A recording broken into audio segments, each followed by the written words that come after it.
professor Fábio Borges, é professor da Universidade Estadual do Paraná e líder lá na universidade dele do grupo de pesquisas em surdez e educação matemática, que é o tema sobre o qual ele vai falar hoje.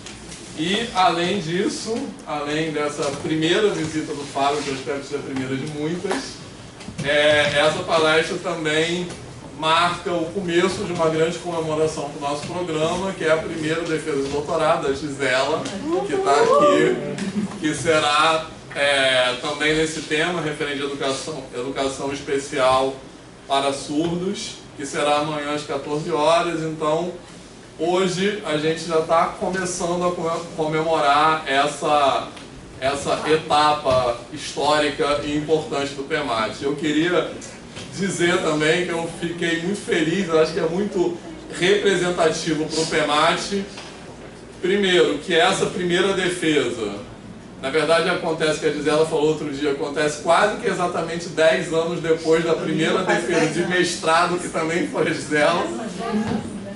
Quase que exatamente. Está 10 anos que eu defendi o mestrado aqui. Quando? Cláudia, né, Cláudia? Domingo agora, 24.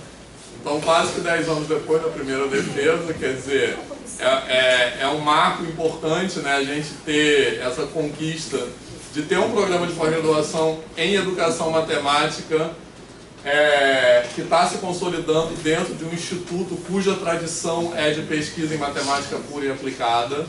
Então, esse é um marco importante para a gente e eu acho que é muito significativo também que essa primeira defesa de doutorado aconteça na área de inclusão, que eu acho que é um símbolo importante, é simbólico isso para o PEMAT.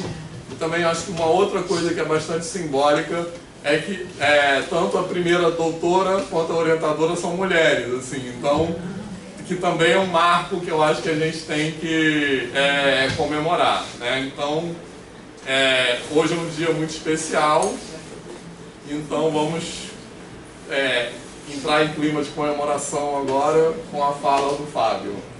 Vai lá. Obrigado. Boa tarde, gente.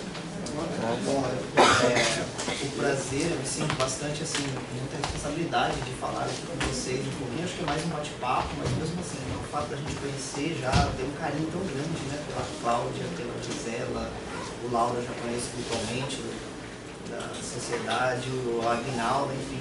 A gente se sente, né, a professora Lilian aqui me assistindo, meu Deus do céu. E o Vitor, que também sempre é um querido. Eu já me sinto em casa aqui, né? Então a gente não vem para o carnaval, a gente vem para o UERJ ou para o FRJ, que é muito mais gostoso. E que compromisso, né? De estar aqui amanhã com a Gisela, dividindo esse momento. Até falei para o Fábio que ele estava fazendo pressão na minha cabeça, dizendo que vai ter tantas pessoas, que é a primeira, que não sei o que. Eu falei, fica aí, calma aí. Mas eu fico muito feliz de estar aqui conversando com vocês. Afinal, aqui todos são da pós-graduação, assim como eu também, né? E eu acho que é para dividir experiências mesmo e, quem sabe, criar laços, né? De que a gente possa ter outras oportunidades de diálogo, né? Aproveito já para fazer propaganda da revista que nós temos lá na Universidade Estadual do Paraná, que é da área de ensino de matemática, Revista Paranaense de Educação Matemática. Como eu sei que vocês são no mestrado e doutorado, é importante saber o Pares. É uma revista nova, mas ela já é D1, ela tem 4, 5 anos. Né? A gente ficou muito feliz de ter esse Pares em tão pouco tempo, mas eu acho que assim, o grupo leva muito sério essa revista, então ela já alcançou um certo respeito. Então, sobre essa temática da inclusão, por exemplo, nós temos um número temático, um número específico, que foi organizado pelo GT13, do qual eu faço parte, do qual o Júlio também estava, né? Não sei se estava na proposta, o Fábio participou, acho que teve até texto lá, enfim. Nós tivemos números temáticos também de outras áreas, temos um aberto agora da Observatório da Educação, que não existe mais, mas é um marco, né, histórico, ter um número temático do Observatório da Educação, que foi proposto pela professora Patrícia Sandro, lá da Federal do Mato Grosso do Sul. Tivemos números temáticos sobre os anos iniciais. Então, assim, visitem a nossa revista, compartilhem os trabalhos de vocês com a gente, que são sempre bem-vindos. A gente está lá trabalhando para isso, para divulgar mesmo os trabalhos, né, de vários lugares. Então, o Vitor estava falando da importância da temática inclusão, E semana passada mesmo eu estive na comemoração dos 100 anos da Reforma de Córdoba, lá na Universidade de Córdoba, que foi, a gente não tem noção no Brasil que é a importância da reforma universitária de Córdoba, de 1918.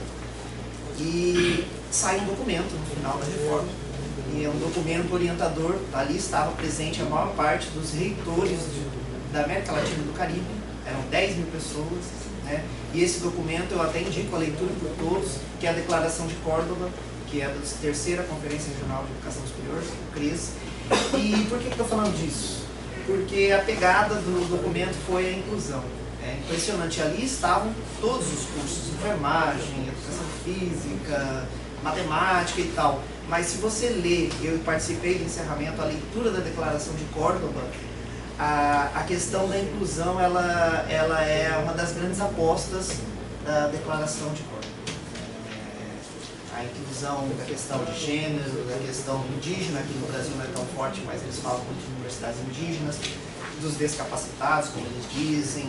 Fala-se muito atualmente já em refugiados de guerra.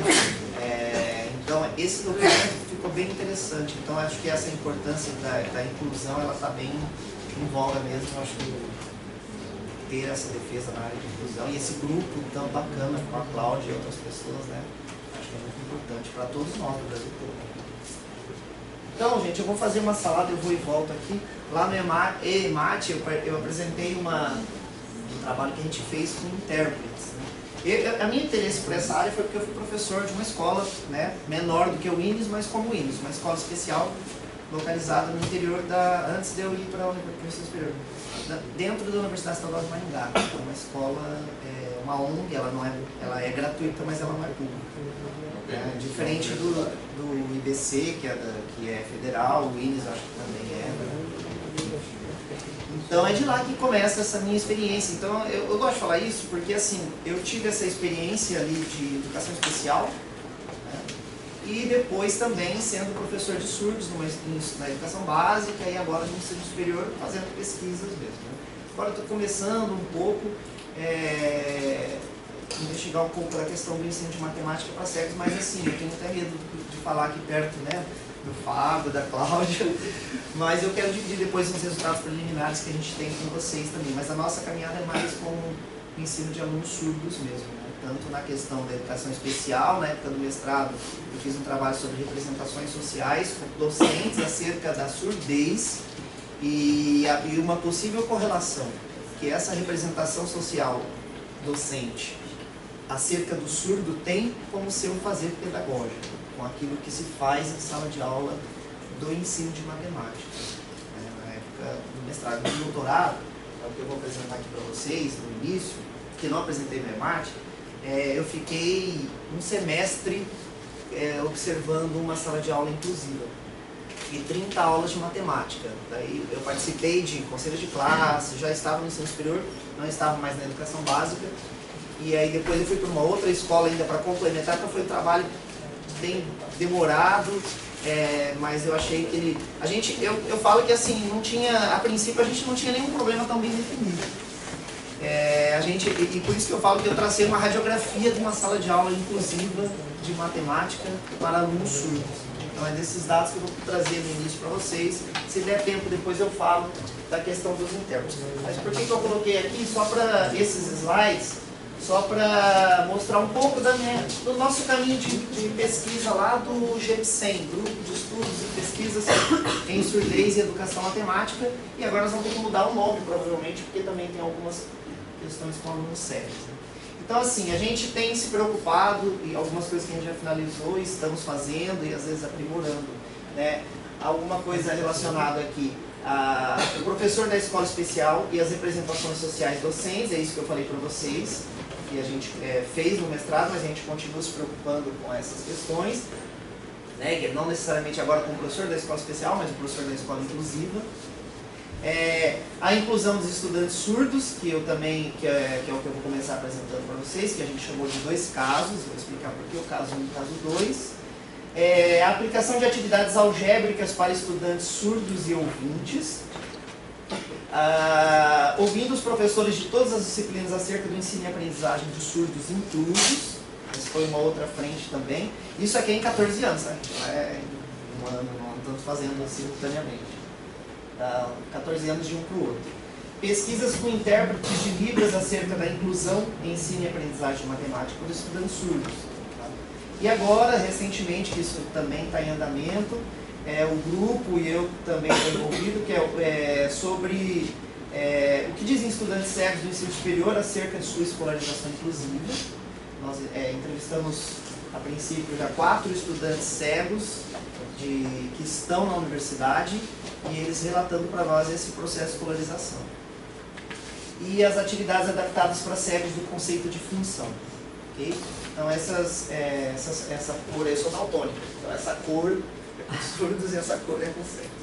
Daltônico leve, então eu enxergo, não façam testes comigo.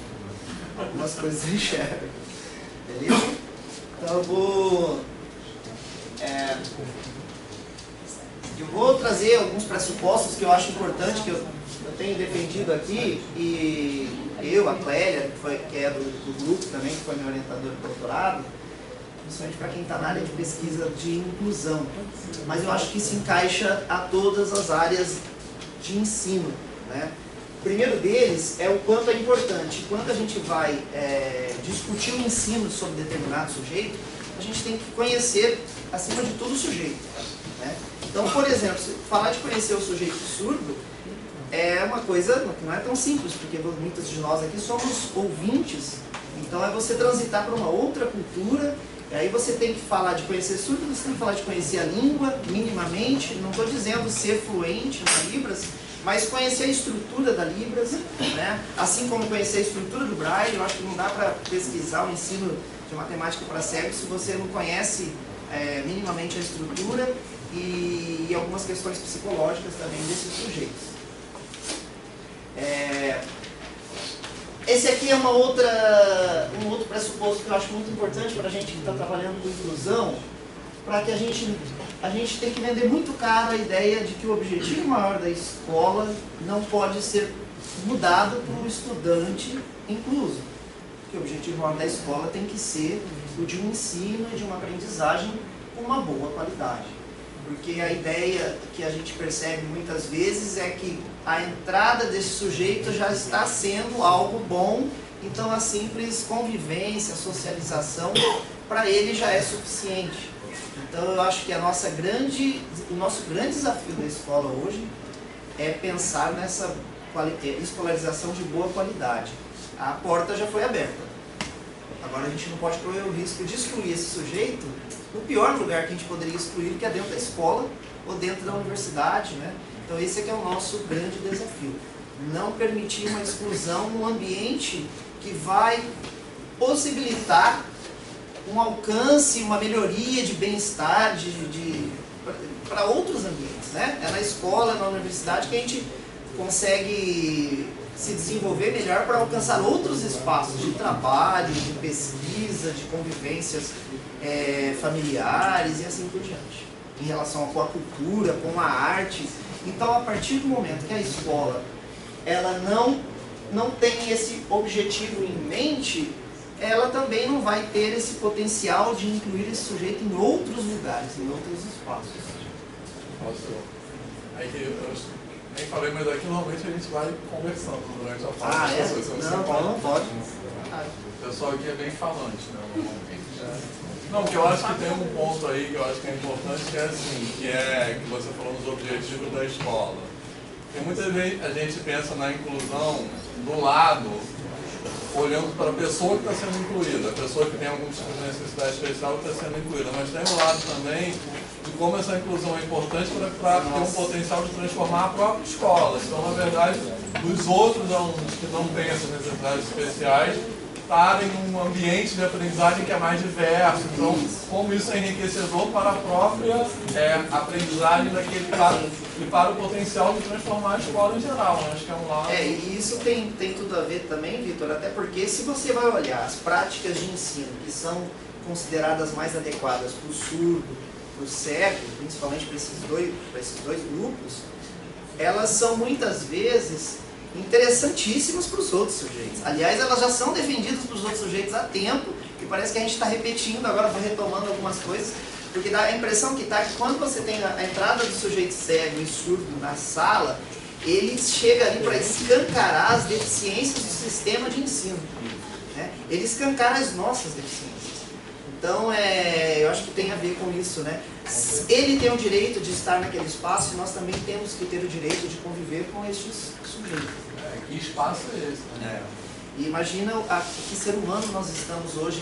Eu acho que nesse sentido nós evoluímos muito, né? Eu acho que a inclusão nesse sentido, essa permissão da convivência com essas diferenças mais gritantes, eu acho que é um dos grandes avanços que nós temos.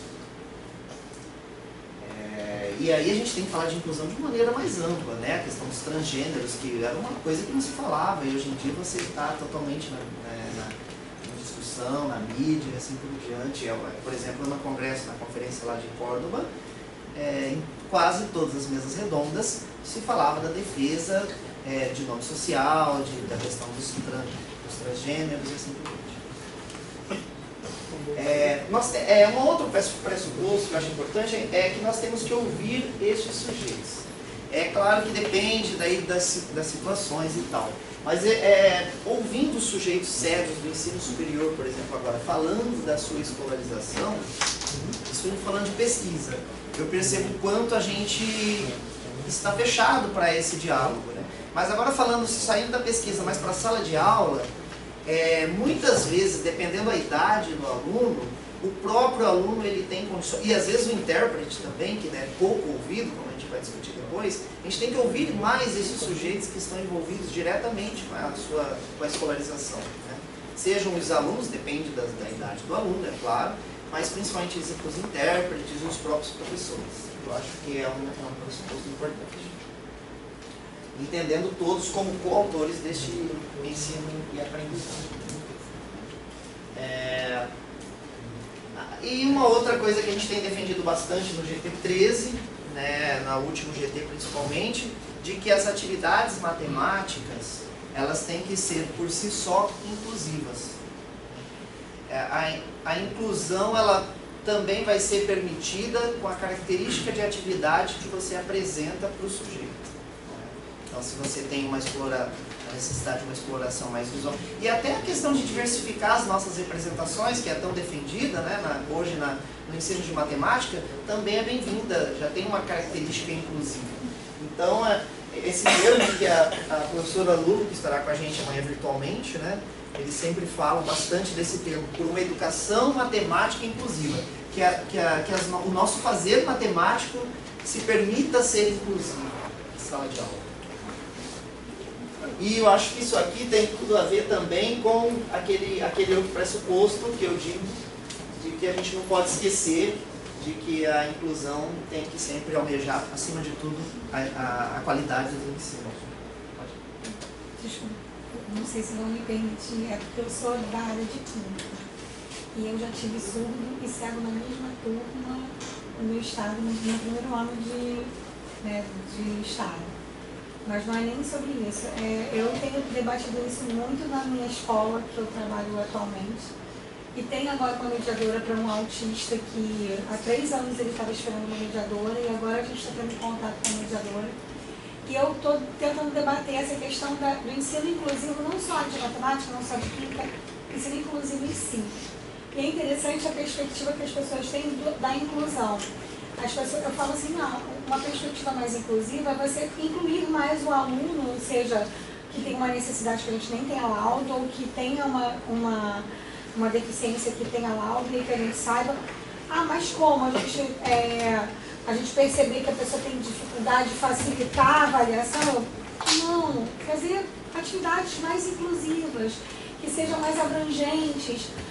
Mas isso aí o professor já faz, a gente já facilita a vida quando sabe, a mudança de paradigma é a questão da barreira atitudinal. As pessoas acham que aquele é assistencialismo mesmo.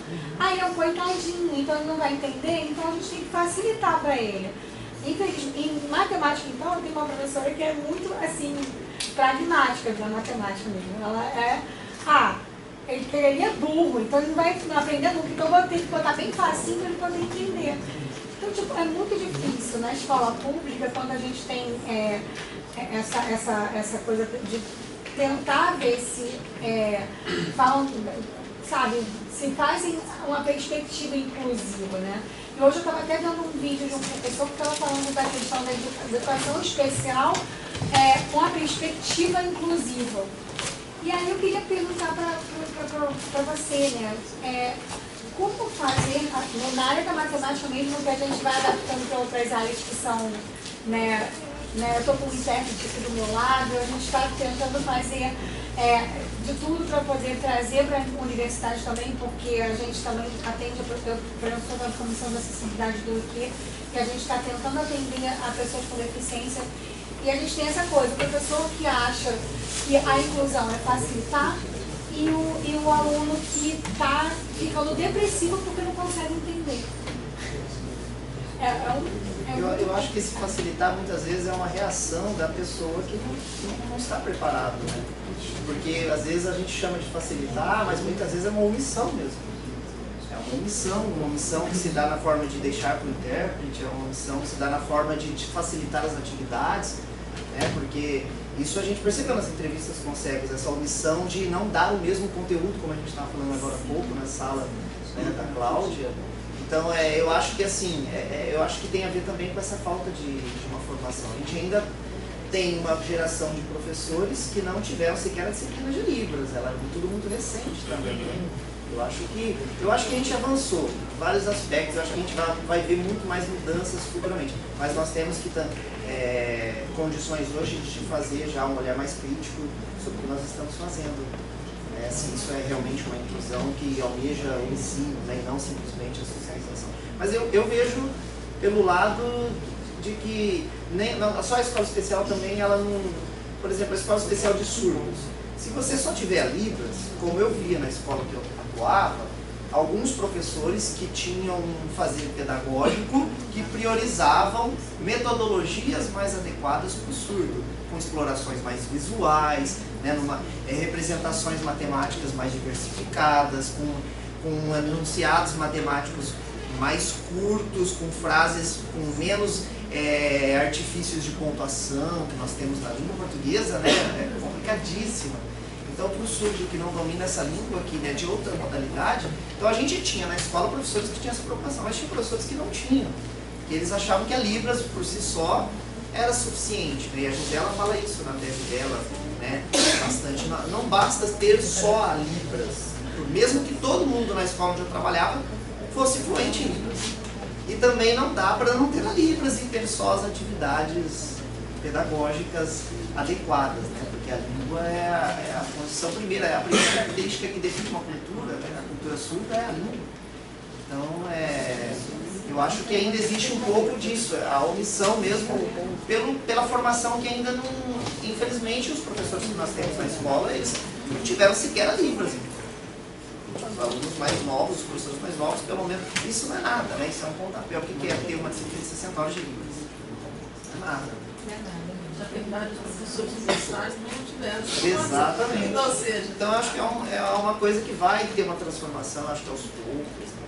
É por isso que a gente, no nome Libras, a gente faz parceria com o IBC, por exemplo, e com a Unis também. Por mais que, no caso da Unis, exija também um conhecimento da língua, ou seja, você tem uma coisa a mais ainda, né? Mas a questão da formação, ou seja, a parceria, é para a gente aprender, sabe? A gente tem isso muito claro, assim, o professor universitário aprender, a gente tem que ter alguma bagagem para a gente poder passar para o nosso aluno esse ano, mas não passar sozinho, passar visitando esses lugares, porque é aquela coisa que o Vitor fala da visão compartilhada, né? Que funciona bem assim para a inclusão, eu acho uma coisa muito legal. Mas existe um desespero, os professores estão se sentindo com razão muito cobrados, e eu acho que isso é um lado positivo. Eu vou ter que dar conta de todos esses sujeitos. Eu não trabalhei muito tempo na educação básica, fiquei 7, 8 anos. Mas muitos que você conversar com professores que tiveram 20, 30 anos, talvez nunca tiveram um aluno cego em sala, inclusiva. Ou nunca tiveram um aluno surdo em sala inclusiva. O que eu acho é que o professor, a formação inicial, ela nunca realmente, ela tem que melhorar, mas ela nunca vai dar conta de todas, até porque essa formação ela tem que se dar mesmo no cotidiano, né? Eu acho que são casos específicos. Por exemplo, autista. Existem autistas e autistas. Tem uma variedade de... Não existe é uma linha, né, contínua, não tem só um tipo disso. Então, assim, a gente tem que olhar para o sujeito que está à nossa porta. Que a escola tem que, talvez, e a universidade principalmente, é parar de idealizar os seus alunos. A partir do momento que eu tiver um aluno surdo, eu acho que é minha obrigação estudar naquele momento, me aprofundar um pouco sobre as questões da surdez. Se eu tiver um aluno cego, me aprofundar naquele momento, ou seja, olhar para o sujeito que está realmente na minha sala de aula. Né? E eu acho que isso acalma um pouco, porque se você também não fizer isso, como que você vai se sentir satisfeito, né? de ter um aluno cego na sua sala incluso, e você não sequer ler um artigo sobre, né? Ou buscar no site do IBC, que tem lá várias sugestões de atividades prontas para serem feitas. Né? Eu acho que a gente tem que parar de lidar com alunos ideais e lidar um pouco mais com os alunos que estão lá dentro mesmo, os alunos reais.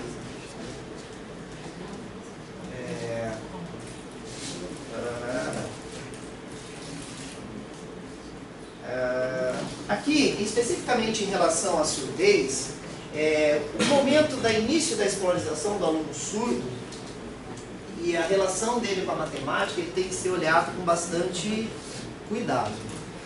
É preconizado para a maioria dos autores que o aluno surdo seja exposto a Libras o mais cedo possível. Já nos primeiros anos em média, eles são diagnosticados surdos com 2 anos, não sei se hoje já tem testes melhores já de bebê e assim por diante. Mas é indicado que esse contato com a Libras e com adultos surdos sejam o mais cedo possível. Com a Libras por questões de desenvolvimento, não só da língua, mas de desenvolvimento de todas as áreas de conhecimento. E com adultos surdos por questões de identidade. Ele precisa se identificar com outros sujeitos surdos. Né? Eu sempre apanho a história da Clélia, uma história real que ela conta. A filha dela, surda, perguntou com 8 aninhos se ela ia morrer quando ela ficasse adulta.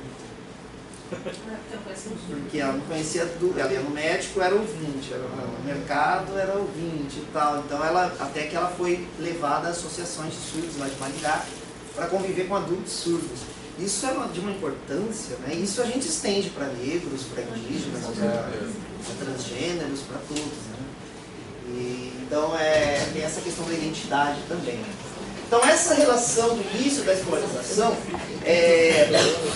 tem uma pesquisa de um americano chamado Kritzer, que você também usou, que ele vai fazer os americanos gostam de bastante pesquisas quantitativas, né? Eles vão lá e investigam 3.000 crianças, 1.500 intérpretes e trabalham com dados estatísticos, isso é bem característico deles. Né? E aí eles chegam a um cálculo aí de uma defasagem no início, na entrada da escola, de 2 anos de escolarização pré-escolar defasada. De escolarização de conhecimentos que não são discutidos, né, que não são institucionalizados na escola. E aí eles vão justificando que, pelo menos no Brasil, por exemplo, 90% dos filhos surdos são filhos de pais ouvintes. Então, nós, quando temos os nossos filhos, ou enquanto éramos crianças, a gente desenvolve muita matemática antes de chegar na escola. Seja observando sequências de números do elevador, do degrau da escada, as formas geométricas, nos diálogos, em brincadeiras, então, enfim. E eles, como eles não têm esse diálogo bem efetivado dentro da própria casa, eles têm esse déficit, que não é nada, não é um problema intelectual interno, não tem problema cognitivo, mas de desenvolvimento de conhecimentos pré-escolares. Então a atenção da escola para os primeiros anos de escolarização do aluno surdo, ela tem que ser muito grande nesse sentido, então a gente tem que saber isso. E isso, mesmo quando a gente recebe um surdo adulto, isso ainda tem reflexos. Os problemas matemáticos dos alunos surdos, existem várias pesquisas de mestrado e doutorado já no Brasil e fora, tratando da dificuldade que os surdos têm com a interpretação dos enunciados em matemática. Afinal de contas, as aulas de matemática, infelizmente, só não passam de exercícios de problemas.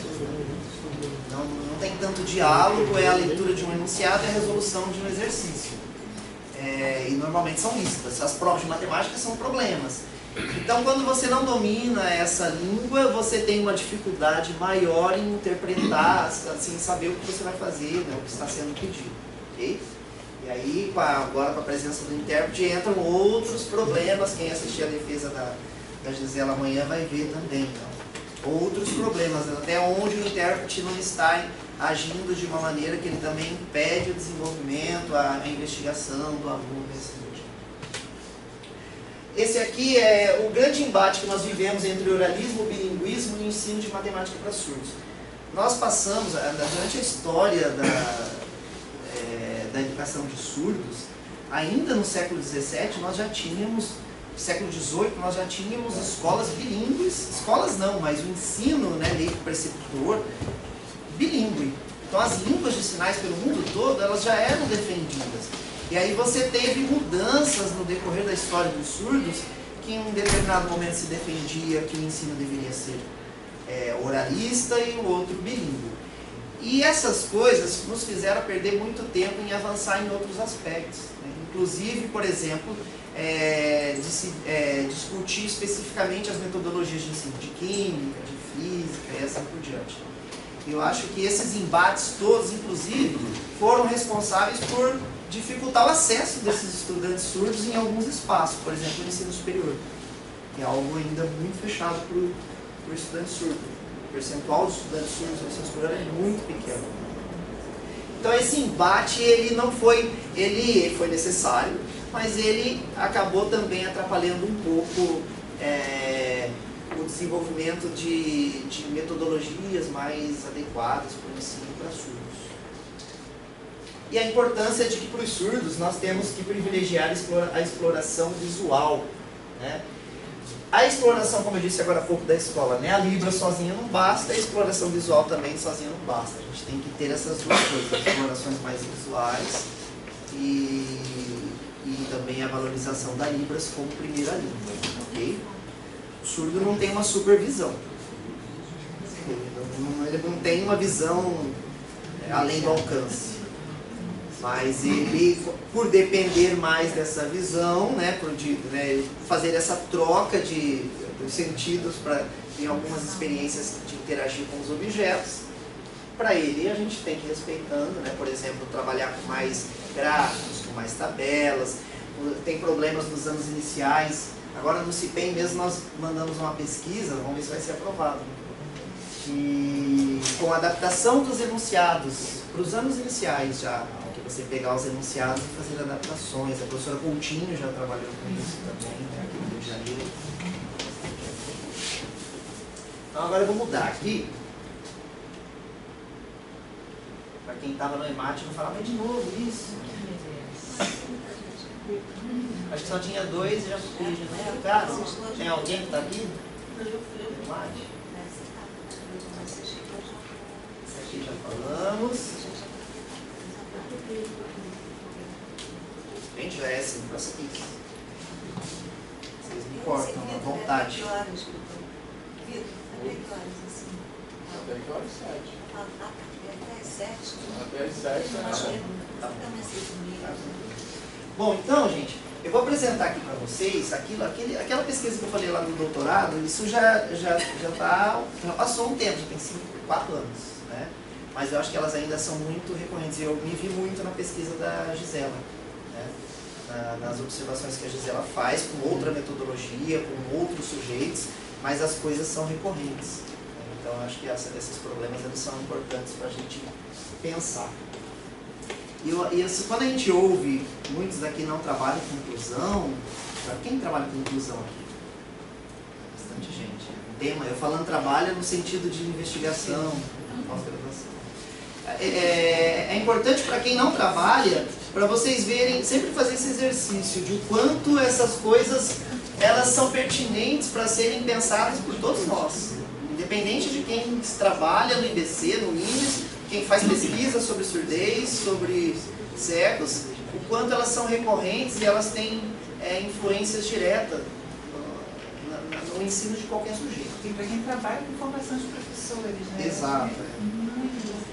Então aqui, gente, eu fiquei, né, essa pesquisa, ela foi uma pesquisa bem de imersão mesmo. Eu fiquei numa sala de 9º ano do ensino fundamental, sentado junto a 2 alunas, né, do gênero feminino, com uma intérprete e outros 35 ouvintes. E a professora de matemática. Mas daí eu acabei assistindo a aula de... Eu assisti várias aulas, inclusive de educação física. Educação física, geografia, história ela não deixou eu assistir, artes ela não deixou, mas não fiz a minha presença. Só de história. Então eu assisti de matemática, foram 30 aulas. E outros momentos, eu entrevistei professores. Um conselho que eu vou dar para vocês. Aí, se os orientadores não concordarem, me desculpem. A Clélia, ela dizia o seguinte: quando você vai a campo, use e abuse. Faça o máximo colete o máximo de informações que você tiver. Se você tiver uma outra ideia que não está relacionada ao seu mestrado, faça. Porque às vezes a oportunidade de estar a campo, ela não volta, né? Vai ser uma outra situação. E quanto mais coisas você observa, você está olhando o fenômeno de uma maneira mais holística, de uma maneira mais completa. Então usem e abusem quando for possível, né? Porque as escolas, muitas delas, se fecham, né? A gente estava conversando sobre isso agora há pouco. O estado do Paraná, por exemplo, entrar numa sala de aula agora, sai um decreto governamental que está quase impossível entrar fazer uma pesquisa numa sala de aula. Então, uma sala regular, não estou falando de escola especial, que elas já eram mais fechadas do que as regulares. Então, assim, faça o máximo que vocês puderem quando tiverem essas oportunidades. Okay? Mas assim, você ficou do lado das duas o tempo inteiro, é isso? Isso é uma das coisas que nós vamos discutir também. A posição é uma coisa fundamental no ensino de ciências. Mas no meu caso, eu fiquei do lado, mas mais atrás delas, para eu não ficar no campo de visão nem de uma nem de outra. Elas não me viam, eu ficava próximo, né? No caso 1 foi assim, tá? No caso 1 eu trabalhei com diários de campo, muitos diários de campo. À tarde, em algumas tardes, não todas, porque era cansativo para elas, eu replicava as atividades matemáticas que elas tinham feito durante a manhã, que o caderno estava perfeito, que na prova elas iam super bem. À tarde eu replicava as mesmas atividades, mas não era só assim, faça. A gente à tarde teve o objetivo de investigar a compreensão mais a fundo do que ela estava entendendo daquele exercício de matemática. Que o simples fato de entregar principalmente em matemática, a gente sabe que tem muito esquema, a gente decora aquelas regras, né, e você faz e vai bem. Mas qual era a real compreensão que ela estava tendo daqueles enunciados, daqueles contextos e daquelas fórmulas todas que elas estavam fazendo? Então assim, eu entrevistei os professores, apliquei essas atividades, 12 atividades, apliquei para os ouvintes também, e com o auxílio do intérprete. Essa aplicação das atividades ela foi muito importante, porque daí eu dialoguei diretamente, eu sei Libras, não sou fluente, né? Vou falar que eu sei Libras do Paraná, porque a Libras do Rio já também muda um pouco, mas eu não sou fluente, então a intérprete estava do lado, mas eu tive uma interação, na sala de aula eu não quis interferir, eu ficava só observando. E aí nas atividades eu interagi diretamente com as alunas. Então a gente separou 11 unidades que eu chamei de unidades de análise. Eu utilizei na época a teoria do Roque Moraes, de análise textual discursiva, mas eu acabei chamando de unidades de análise. Tá? Uma coisa que já é bem recorrente é a ausência em várias pesquisas, a ausência de interação no ambiente sala de aula entre surdos e ouvintes.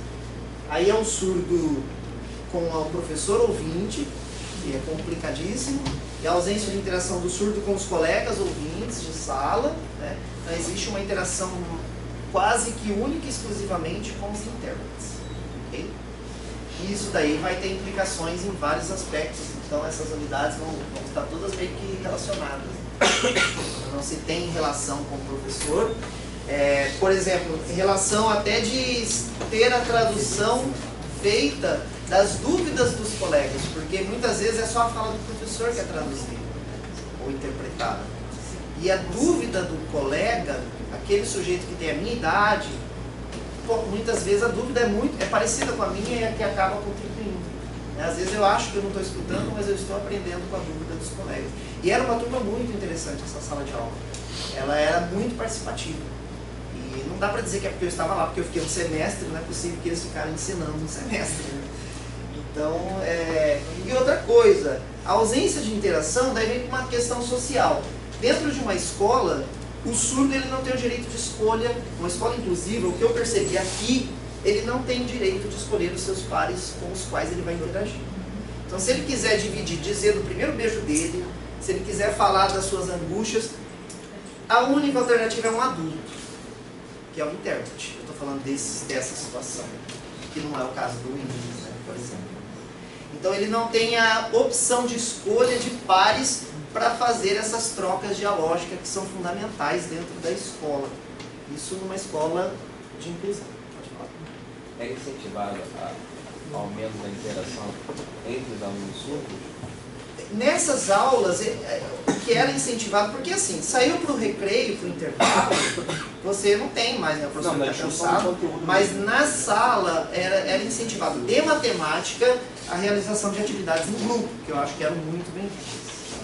E inclusive nessa sala, 4 alunos ouvintes eram fluentes em Libras, mas ainda assim não existia, porque assim, quando eu fui professor lá da escola especial, quando você fica muito tempo dialogando com um aluno surdo, chega uma hora, né, para esses alunos, né, conversando com alguns alunos, que eles falam, eu quero conversar com a minha língua. Me cansa, né, eu quero falar com os meus alunos. Então me parece que mesmo os que sabiam Libras, me parece não, eu também fiquei no pátio observando, né, eles não ficavam junto com os surdos no intervalo. Parece assim, agora eu já fiz a minha obrigação, é meu momento de relaxar, de descansar e tal. Porque requer, imagina, por mais que ele seja fluente, requer uma atenção maior, um esforço maior, assim por diante. E, por exemplo, não sei como é que é no Paraná, mas no INES, então, há muitos alunos surdos que chegam lá, vindo de escolas sem saber Libras. Então, assim, é muito comum o surdo não saber Libras, ele vai para uma escola, está lá o intérprete de Libras, conversa com a pessoa falando outro idioma, mesmo, quer dizer, o surdo mesmo não necessariamente sabe Libras, os próprios alunos surdos, né? E eu não sei, depois pode falar no fim, se você quiser. Mas assim, no fim da apresentação, depois eu pergunto se chegou a resposta. No Paraná, por exemplo, porque eu penso assim, a inclusão para o aluno surdo deveria ser acompanhada também de uma alfabetização em Libras, né? Porque faz sentido, vai ter aluno ali, muitos não sabem Libras, né? E assim, não adianta nada o intérprete sem as aulas de Libras, né? Depois, se você quiser falar sobre isso. A legislação hoje, ela já indica, eu não sei, não vou dizer que ela exige, mas existem as indicações dos atendimentos educacionais especializados. Mas aí é diferente você falar de um atendimento educacional especializado no Rio de Janeiro, que tem o INES, o Instituto Benjamin Constant, não sei se tem parceria de atendimento no contraturno, para surdos inclusos, enfim. De uma cidade da qual, essa que eu estava, que tinha 20 mil habitantes, que essas alunas surdas eram as únicas que estavam. Então, assim, infelizmente, o atendimento educacional especializado no surdo, ele seria o responsável para te ensinar a Libras, como primeira língua, o português como segunda língua, e todas as disciplinas deveriam ser discutidas em Libras. A física em Libras, a química em Libras. Então, assim, seria muito importante que o atendimento educacional especializado ocorresse. Mas em algumas cidades, a maioria delas, ele realmente não ocorre. Olha só, a gente tem mediadores, né, nas escolas, por exemplo. Tem escola que às vezes tem uma criança autista, aí aparece um mediador, mas assim, não existe algum levantamento que, por exemplo, não sei se o Estado faz, que há, por exemplo, você sabe as escolas, um levantamento de onde tem alunos surdos matriculados, e poderia levar alguém para ensinar Libras para esse aluno, se só tiver um aluno. Pois é, isso não sei se eles fazem, eles sabem desses dados. Com certeza eles têm esses dados. Aqui no Paraná, acontece muito assim, nas cidades de médio porte, né? 100 mil habitantes para cima, que já tem mais alunos surdos, na inclusão, eles se concentram em algumas escolas. Eu acho que é até um movimento de que eu quero ser incluso, mas eu também preciso dialogar com os meus pares surdos. Então eles vão todos para a mesma escola. Né? Em Maringá tem uma escola, a gente chama a literatura, chama escola polo, né? Que é uma escola que concentra essa comunidade surda. Não sei se para os cegos existe essa característica, mas eu acho que o problema maior ainda do surdo é que é a comunicação. Então existem essas escolas polos. Mas eu vou falar pelo Paraná. É quase zero as ações mais específicas para as escolas polos, que era onde poderia ter, né, o curso de Libras, ou oficinas de... então eu estou falando por lá. E a parceria da escola especial também no Paraná, vou falar de novo do Paraná, com as escolas inclusivas é muito ruim. Ela não existe. Ele queria... Então, professor, boa tarde, eu sou intérprete de livros, eu trabalho com acessibilidade. Eu trabalho aqui na COP também, na COP faz acessibilidade aqui na empresa. No decorrer da sua fala, eu não consegui perceber sobre os surdos, duas surdas. Elas são sinalizante? São. Sinalizante de língua total? Sim, ou com são... diferentes fluências, né? Sim, os pais são ouvinte? Não, são ouvintes. E elas aprendem a língua de sinais? Só na escola, entre elas e... Entre as duas. E com a intérprete. E a intérprete, inclusive, é mãe de uma das... Ela era mãe. Outra dúvida, por que a intérprete não interpretava a fala, as perguntas dos alunos quando fazia matemática? Pela simultaneidade de muitas pessoas falando, né? A dificuldade de você dar voz dar sinais é porque as pessoas falam ao mesmo tempo. E mesmo quando não falavam ao mesmo tempo, o foco dela sempre era mais na explicação do professor. Assim, pela ética do intérprete, nós temos nosso parâmetro de ética, ela já fugiu totalmente, que não deveria acontecer. Ela deveria acalmar a turma e tentar sinalizar porque ela tem o direito linguístico de saber tudo que está acontecendo na sala. Sim. Entendeu?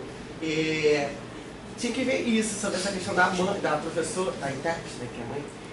Eu acho que ela deveria ter interpretado, porque nesse momento, como você disse, poderia ter uma dúvida, porque eu interpreto para surdo matemática. Eu interpretei em 2 períodos de matemática aqui no CCMN para surdo, e eu farei isso. Porque às vezes, por ele ser o único par surdo, as duas, ela tinha vergonha, ele tinha vergonha, eu acho que provavelmente ela tinha vergonha de sinalizar, que eu acho que muitas das vezes as escolas não fazem um projeto pedagógico para trabalhar, porque joga o aluno surdo e as pessoas falam, tem surdo na minha sala, mas não entende que ele como que é a cultura, língua, gramática, e joga ele lá. E o professor tem que se virar nos 30, muitas das vezes. E a Libras ela é sempre muito bem-vinda pelos próprios alunos, né? Isso. Eu já vi a experiência de aulas de Libras numa escola dos anos iniciais, particular lá em Maringá, que foi muito interessante, foi muito enriquecedor. Uma escola particular que resolveu oferecer um curso de Libras porque tinha alunos e eles aprendem com uma facilidade e é muito bem vista, muito bem recebida.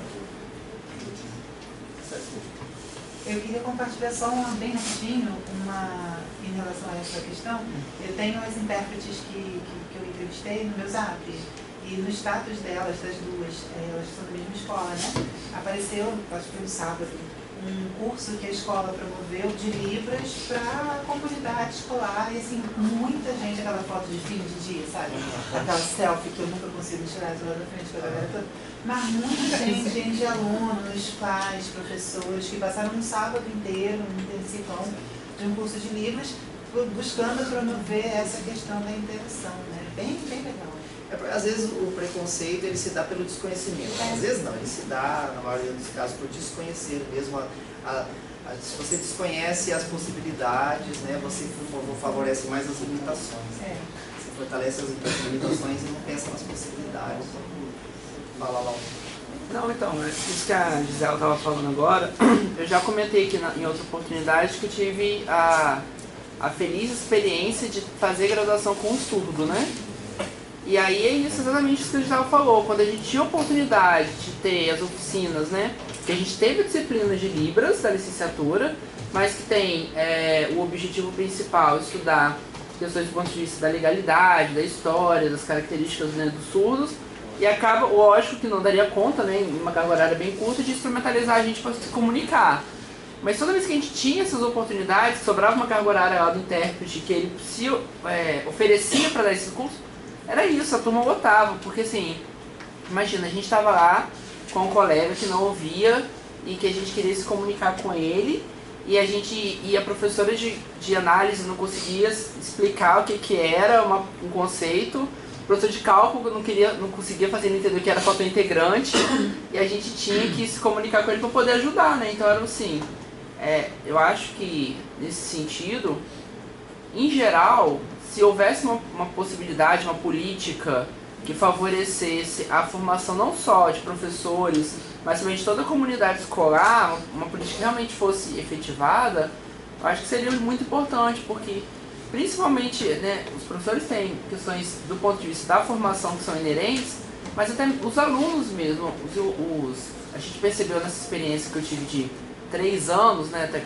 foi até porque ele ficou com a gente, que mudou assim para todo mundo. Então todo mundo queria fazer, todo mundo queria contribuir e assim, teve a oportunidade, todo mundo abraçou. Então, de repente, é o que realmente falta, né? Hoje a gente estava conversando bastante, né, antes, e a gente estava falando dos estágios, né, e isso me veio à mente agora. Se nós temos 400 horas para cumprir de estágio nas licenciaturas, por que nós não colocamos ao menos 5 horas de observação, que seja sem regência? Porque a regência de uma escola como o INES, por exemplo, é mais complicado. Mas por que não termos esses momentos de aproximação com a educação especial, né, com a educação inclusiva, dentro dessas 400 horas? Eu acho que não precisa ser com todos os tipos de necessidades, mas eu acho que isso é urgente, é fundamental. Esse aqui, pessoal, é bem recorrente. A Gisela sabe bem, ela observou isso bastante. Como que é o seu nome? Felipe. Oi? Felipe. O Felipe deve saber isso, né? Isso aqui, gente, quando a gente coloca o intérprete de Libras na função de professor de matemática, né? Isso não é uma crítica, porque eu, sinceramente, não sei dizer até onde a gente pode traçar o limite de ser intérprete e de interferir no ensino e na aprendizagem. Isso é muito difícil. Não tem como, não dá pra... É uma das tarefas mais difíceis de ser intérprete. É muito difícil. Então ele fica naquela angústia, porque ele é o único sujeito que, na maior parte das salas de aula inclusivas, que tem o retorno do que o surdo está ou não entendendo. Primeiro porque ele é o sujeito que vive numa zona de fronteira entre duas culturas. Como a professora Lacerda, Cristina Lacerda diz. Ele transita entre uma cultura ouvinte e uma cultura surda. Então ele, por si só, já devia ser ouvido por isso. Ele tinha que ser mais bem ouvido, porque ele tem muita coisa boa para falar para a gente, os intérpretes. Então ele fica nessa transição e ele sabe muito mais das necessidades linguísticas do surdo, de explorações metodológicas muitas vezes. Então é muito difícil você ser o único sujeito que está travando um diálogo, que só tem interação com o surdo, e não interferir. Então assim, isso é uma coisa que nós vamos ter que fazer muita pesquisa, investigação, né? A tese da Gisele deixa isso, né, apontado. Até onde vai esse limite do ato de interpretar? Ainda todo mundo fala isso, mas a gente tem que começar a rediscutir os cursos de formação de intérprete. Primeiro tem que saber que intérprete, o que a gente quer, diferenciar esse intérprete educacional do tradutor de intérprete de palestra, porque os cursos de formação de intérprete, eles já estão agora com uma certa quantidade de tempo, né, existindo, e agora eles começam a ter que passar por reformulação e precisam começar a discutir esse fato. Não estou falando que ele vai ser professor, eu nem sei o que ele vai ser, mas a gente tem que... Desconhecimento total. Como é que é a formação desses intérpretes? Eles não são docentes, não são especialistas na área, mas como é esse curso de formação, você já começou a sinalizar, né? Então uma formação específica para esse intérprete na sala de aula? Eu tenho uma ideia. Hoje não tem, a formação em ensino superior não tem diferença, tem a formação em Libras. Intérprete em Libras. Porque existem duas diferenças, ser professor de Libras e ser intérprete, tradutor de Libras. Mas a formação, que eu saiba, pelo menos no Paraná, é a mesma. E ela não tem, depois se der tempo eu vou falar, ela não chega nessas especificidades escolares de matemática, sinais em matemática, sinais em química, sinais em física. Nos cursos de formação com os quais eu tive contato, não tem. Então é um curso que valoriza mais a língua. São coisas muito pinceladas em relação a sinais, mas assim, o sinal isolado da matemática, o sinal de função, o sinal de dividir, e não discutir o contexto que é a escolarização em matemática. Tá? Não estou falando que tem que ensinar matemática no curso de intérprete, mas discutir todo o contexto das aulas. Então ensinam-se os sinais, os que existem, né? Porque ainda existem muita falta de sinais, mas não se discute esse contexto. Se é para se discutir, também não sei. Eu estou falando que os cursos têm que ser repensados, tem que ser feito um trabalho de discussão grande sobre os cursos superiores de formação de intérpretes, que hoje eles já estão bombando para tudo quanto é lado. Existem bastante cursos. Pode falar. Então, eu faço letras de livros Porque a nossa formação é geral e eu tenho base para interpretar a questão de matemática da educação básica porque eu sou formado como professor. Então eu tenho uma base pedagógica. Mas o que acontece na nossa área? É formado bacharéis e licenciatura. O bacharel pode ser intérprete, mas não pode ser professor da língua de sinais. E quem faz licenciatura pode dar aula de língua de sinais, mas não pode ser intérprete. Essa é letras, livros. Aí tem essa bacharel e licenciatura. As diferenças. Aqui no Rio, aqui. O primeiro não é superior. PJ. Aqui na PJ. Só tem aqui? No Rio só tem aqui. Presencial, que tem a distância. A distância tem mais o teórico, mas tem a prática e outras coisas. A nossa formação é geral. Então, caso você queira voltar para matemática, tem que fazer pós-graduação e vou para essa área. Uma coisa que acontece dentro da nossa categoria, que ainda estão tentando entender o que é intérprete. A língua de sinais foi assinada em 2002 e minha lei como intérprete, falando que eu sou intérprete em 2010. Falando que eu sou um profissional. Porque antes eu tinha pessoas que olhavam isso como até hoje, como uma questão assistencialista. Eu estou ali para ajudar o surdinho, não está mais vendo como profissional. Agora, o que você está falando é interessante, né? Por exemplo, da formação, mas você tem que fazer por fora de disciplinas matemáticas. Eu tenho que fazer por fora. Mas assim, aí você está vendo o papel do professor universitário. Quer dizer, o professor universitário tem que uma hora perceber que é ele que forma, né, assim, precisa ser professor universitário, talvez da escola também, mas assim, de qualquer forma, algum professor de matemática que vai ter que dar essa formação matemática para o intérprete. Só que ele não sabe nada da língua também, da língua, ou seja, aí fica muito difícil, mas apesar de difícil, significa que aquele professor tem que pesquisar. Né? Então, o professor de matemática vai ter que pesquisar, vai dialogar com o intérprete, com os surdos também, para saber que sinal você acha melhor, vocês estão entendendo, sei lá, uma pesquisa que mostra que estão entendendo. Mas isso não vai nascer agora, mas é uma pesquisa A gente está começando a fazer um trabalho na química com ele e com um grupo de pessoas para buscar os sinais que tem na química que já são mais específicos e tentar fazer uma capacitação com monitores, com intérpretes que por acaso possam estar trabalhando com a gente. A gente tem um problema que a gente tem pouquíssimos sinais na química, mas a gente está buscando com os dicionários, com os glossários da professora, com a professora Vivian lá do programa de surdos, que são mais voltados para a bioquímica médica. A gente tem alguns sinais que são que os IFES no Brasil inteiro trouxeram, que são assim, muito limitados, mas que a gente vê que tem alguns gerais, que o elétron, o átomo, o orbital, essa coisa toda que eles têm, que já é convencionado até a nível de Brasil, não é muito regionalizado, a gente vai pegar e vai incorporar para os intérpretes que vão vir fazer as interpretações na química. Mas a gente sabe que tem coisas que vão ser convencionadas, que na hora vai ter que se virar nos 30, o cara vai ter que entender e como o toda intérprete vai língua, acabar ela está em construção. E no caso da Libras, tem uma outra coisa. A Libras, para ela se construir, ela depende da ampliação de espaços que o surdo ocupa. Se o surdo ele não ocupa determinados espaços, a Libras ela se limita em seu desenvolvimento. Se ele não ocupa o ensino superior, conteúdos de cálculo 2 não vão ter necessidade de se desenvolver em sinais de Libras. E é muito difícil, porque a gente trabalha só sobre demanda. Chegou aqui, aí a gente vai analisar qual o perfil da pessoa com deficiência para poder gerar exatamente esse conhecimento que a gente não tem. E aí fica... complicado, né? Mas a gente está tentando ver se, por exemplo, a gente está com essa preocupação na química de capacitá-los, porque a gente sabe que o intérprete não vai dar conta de tudo. A gente sabe que a formação deles é geral. Eu, na semana passada... Oi, desculpa. Não, pode falar. Pode falar. Não, desculpa, não, pode falar. A gente tem que tomar um pouco de cuidado, assim, quando pensa na questão da formação do intérprete, para a gente não transferir para o intérprete a responsabilidade do professor.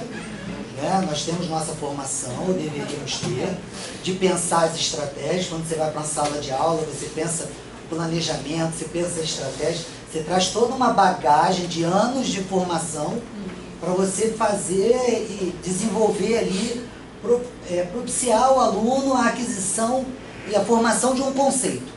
Né? E nesse processo, às vezes, da gente pensar o papel do intérprete, a gente acaba de uma certa forma, transferindo isso para ele.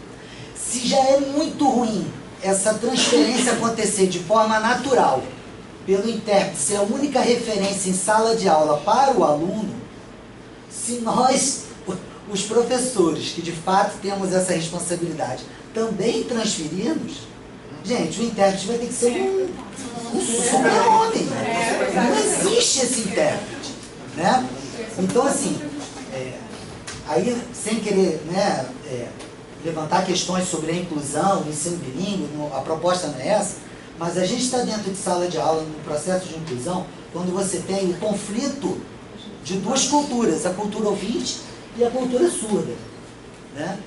E como o Fábio mesmo colocou, o intérprete é a referência ali desse ponto de ligação, né? Então, assim, o que temos para hoje é um melhor trabalho de parceria entre o professor e o intérprete nessa transição, vamos colocar assim, um período de transição, né? Até definirmos melhor o que é o ideal para o surdo, o que é o ideal para o ouvinte, né? Então, assim, eu queria só deixar esse cuidado, né? Porque essa questão da formação, eu concordo totalmente com você. Eu acho que é muito complicado. Eu falo assim que a gente precisa reformular, porque os cursos todos precisam ser reformulados constantemente. E o caso de Libras, ele é muito novo, ele é um curso novo, né? Ele começa lá com a Federal de Santa Catarina, com polos espalhados pelo Brasil e tal, e hoje, né, tem mais cursos. Então é um curso muito, ele não tem uma identidade, esse curso. Então ele vai precisar rediscutir.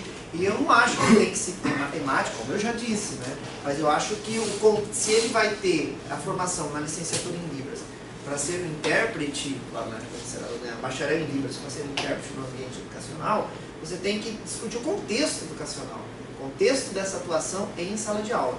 Também não estou falando que isso não acontece, porque eu não conheço os cursos de letras libras, conheço por fora, né? Não conheço como que essas discussões. E também não pode, por exemplo, nos cursos de licenciatura, você tem a disciplina de Libras e o sujeito, aí eu acho que lá, aquele momento é o momento de ensinar língua. A disciplina de Libras é uma disciplina de língua, não é de ensino e aprendizagem de surdos, de inclusão. Porque você tem que fazer opção, você tem 60 horas, normalmente 70, 60 no curso anual de Libras, e a maioria dos professores de Libras que eu vejo lá do Paraná discutindo o conceito de inclusão, para o qual ele nem foi formado para isso. Então, assim, ele está perdendo o tempo de ensinar a língua. Para mim, ele está até desrespeitando a língua, a Libras enquanto língua. Né? Porque aquele momento é ensino de língua, não é ensino de... Então tudo isso ainda está em construção, identidade. Até essa disciplina de Libras nos cursos de licenciatura, ela ainda é muito nova, né? Começa no decreto 2005, com prazo de 10 anos, 5 para alguns cursos. 2015 foi ontem, né? Então, assim, esse processo de construção de identidade e a própria identidade profissional do intérprete, né? É uma coisa que ainda não está bem definida. O intérprete, ele precisa de profissionalizar-se ainda mais. Ele não tem o tempo de descanso que ele deveria ter, ele não tem o tempo de dialogar com o professor que ele deveria ter. Então tem muitas coisas que a gente... O Lauro... Você tinha tocado uma coisa interessante. Você falou assim que as escolas especiais, você percebeu que elas não têm... você percebeu que faltou uma parceria com as escolas inclusivas. E às vezes elas também não sabem que existem escolas especiais. Mas nas cidades menores, o Maringá sabe, né? Mas assim, porque por exemplo, no IBC existem cursos que são oferecidos, né, para comunidades dela, quem quiser fazer, por exemplo, de produção de material. Claro que a pessoa não sai formada, mas a pessoa já começa a saber assim, que ela tem que prestar atenção, né, o professor com alguma. E também tem assistência, assim, são abertos para receber pessoas e já das pessoas, né? No próprio INES, por exemplo, os professores geralmente sabem Libras, né? E dão aula em Libras, por exemplo, nesse caso que ele estava falando da formação do intérprete, seria uma excelente parceria entre uma universidade, por exemplo, o INES, nos cursos de letras Libras. Se o aluno quiser fazer uma formação em matemática, assim, uma pequena foco em disciplinas de matemática, assim, é claro que o professor de matemática do INES tem uma condição melhor de trabalhar isso na universidade que o professor de matemática da universidade, né? Pela vivência, porque ele é formado em matemática, ou seja, a gente chega num modelo em que devemos ter a capacidade de perceber que qualquer professor da escola pode formar um professor, sabe, na formação inicial. E a gente, é uma certa arrogância do professor universitário, às vezes, achar que a formação vem necessariamente da universidade, mas a formação do professor universitário poderia vir em parceria com essas escolas especiais mesmo. Transversal, coisa vem de cima para baixo. Porque professores universitários não sabem nada. Assim, você tem que ter uma vivência de trabalho matemático com livros. Né? E, assim, por que eu vou falar com o intérprete, por exemplo? Eu vou ensinar ele a trabalhar com surdos, ele sabe mais sobre surdos do que eu posso saber mais matemática que ele, mas eu não estou chegando onde eu quero. Mas os professores que trabalham nas escolas bilíngues, né? Eles sabem tanto o MIT quanto... Gente, a gente pode mudar e eu ir até o final e depois a gente abre? Eu tô adorando, mas é porque eu tô gostando mesmo.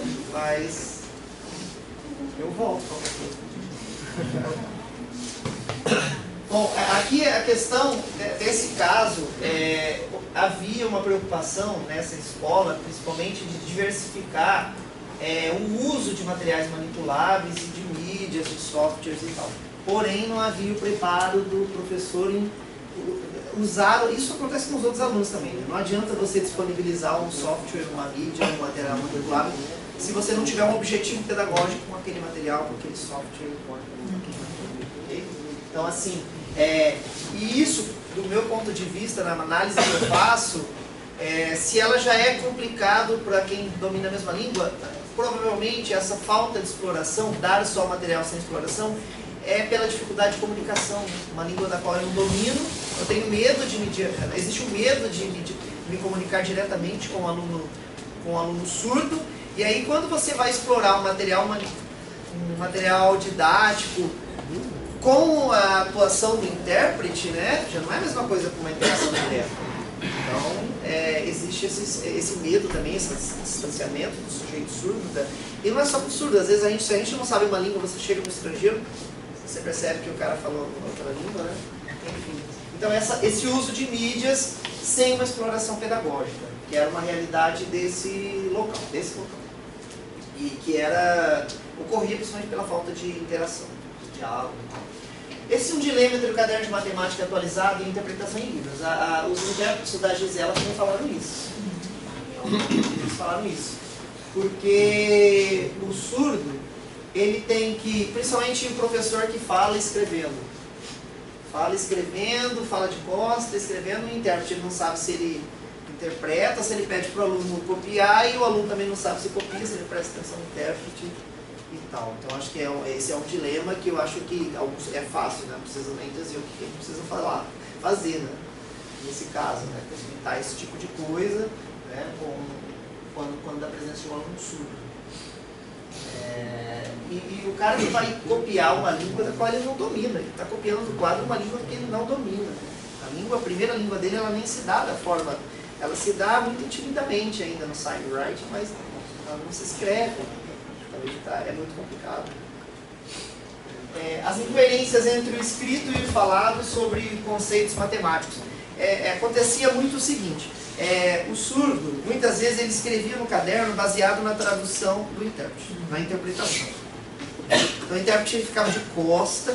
O ideal, segundo muitos autores que eu tenho lido, e segundo o que eu presenciei, seria que o intérprete tivesse o professor, os dois alunos surdos, né, aqui na frente, enfim, e o intérprete ficasse um pouco mais atrás do professor. Mas numa sala inclusiva, você deixar o intérprete lá na frente, então ele acaba tomando a atenção da sala toda, e muitos dos intérpretes alegam isso, eu prefiro ficar aí mais próximo do surdo, então ele fica de costas para o professor.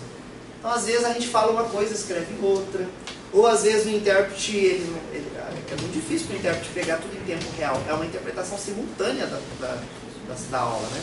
Então ele acaba se equivocando e assim por diante. Então você percebia muito divergência entre aquilo que estava escrito na lousa e o que estava sendo interpretado, aquilo que estava escrito no caderno e o que tinha sido falado, porque eu fotografei cadernos, né, avaliações e assim por diante.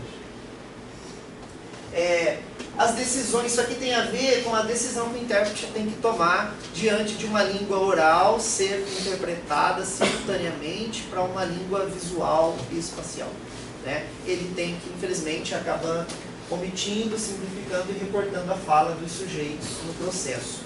Do professor, as perguntas que eram feitas pelos outros sujeitos, né, que tem a ver com a questão de ética, mas que é desumano, as pessoas falam ao mesmo tempo. O professor fala rápido, você vai fazer o quê? O intérprete toma decisões, ele faz decisões, então ele decide sobre em que trechos ele vai se...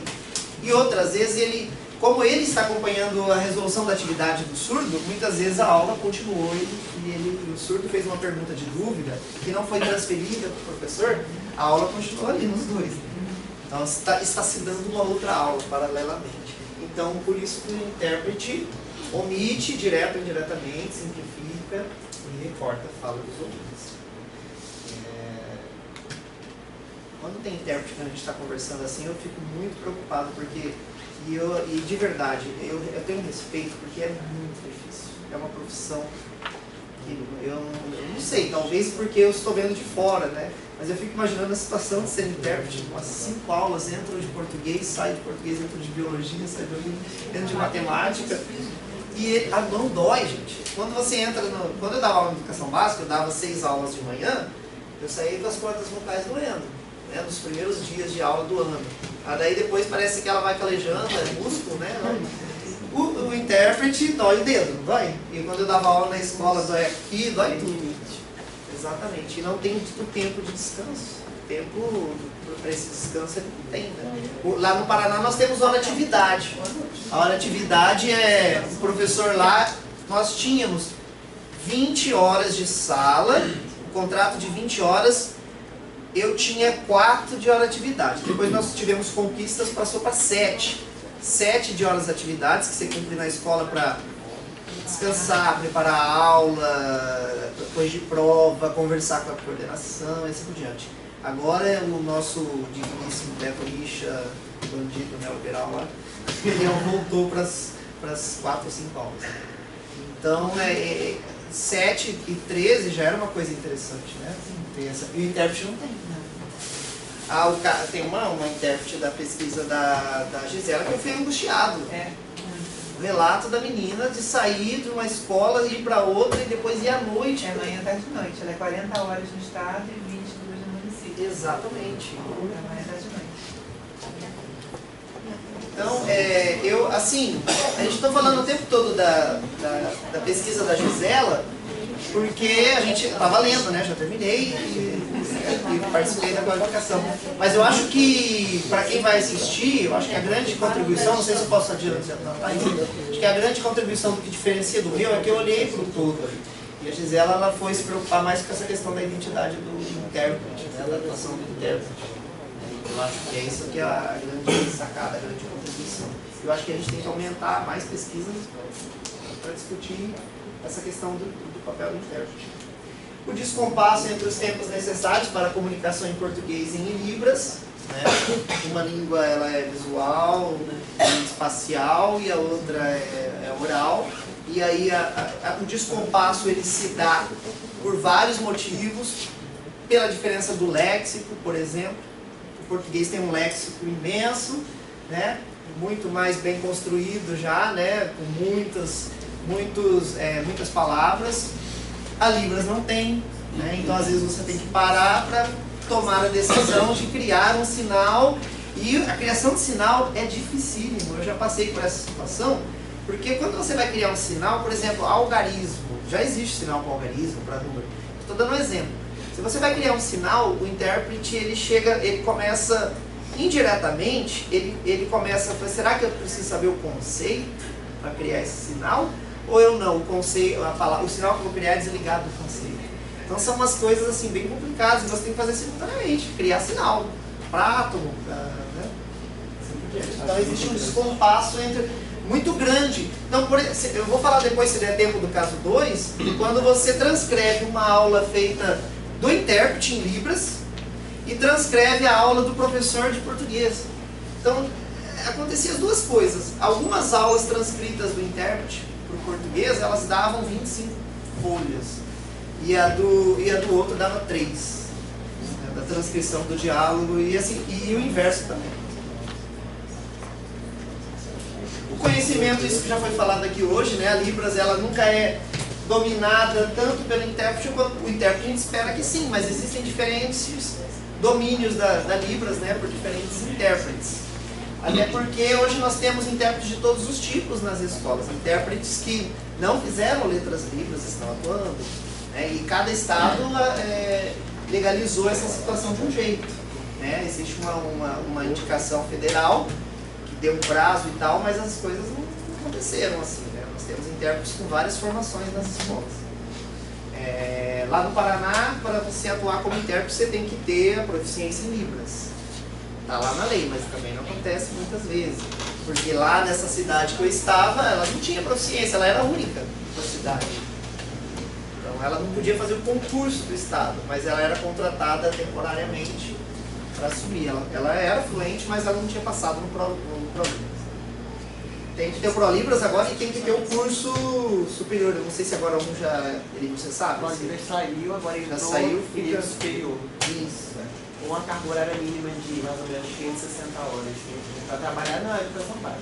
Sim, é isso. Então que agora já tem cursos suficientes, né, para poder fazer essa prova. A dificuldade, isso aqui já falei, dificuldade de compreensão dos enunciados. A posição adequada a ser ocupada pelo intérprete de Libras. Parece bobeira, mas é algo bastante complexo.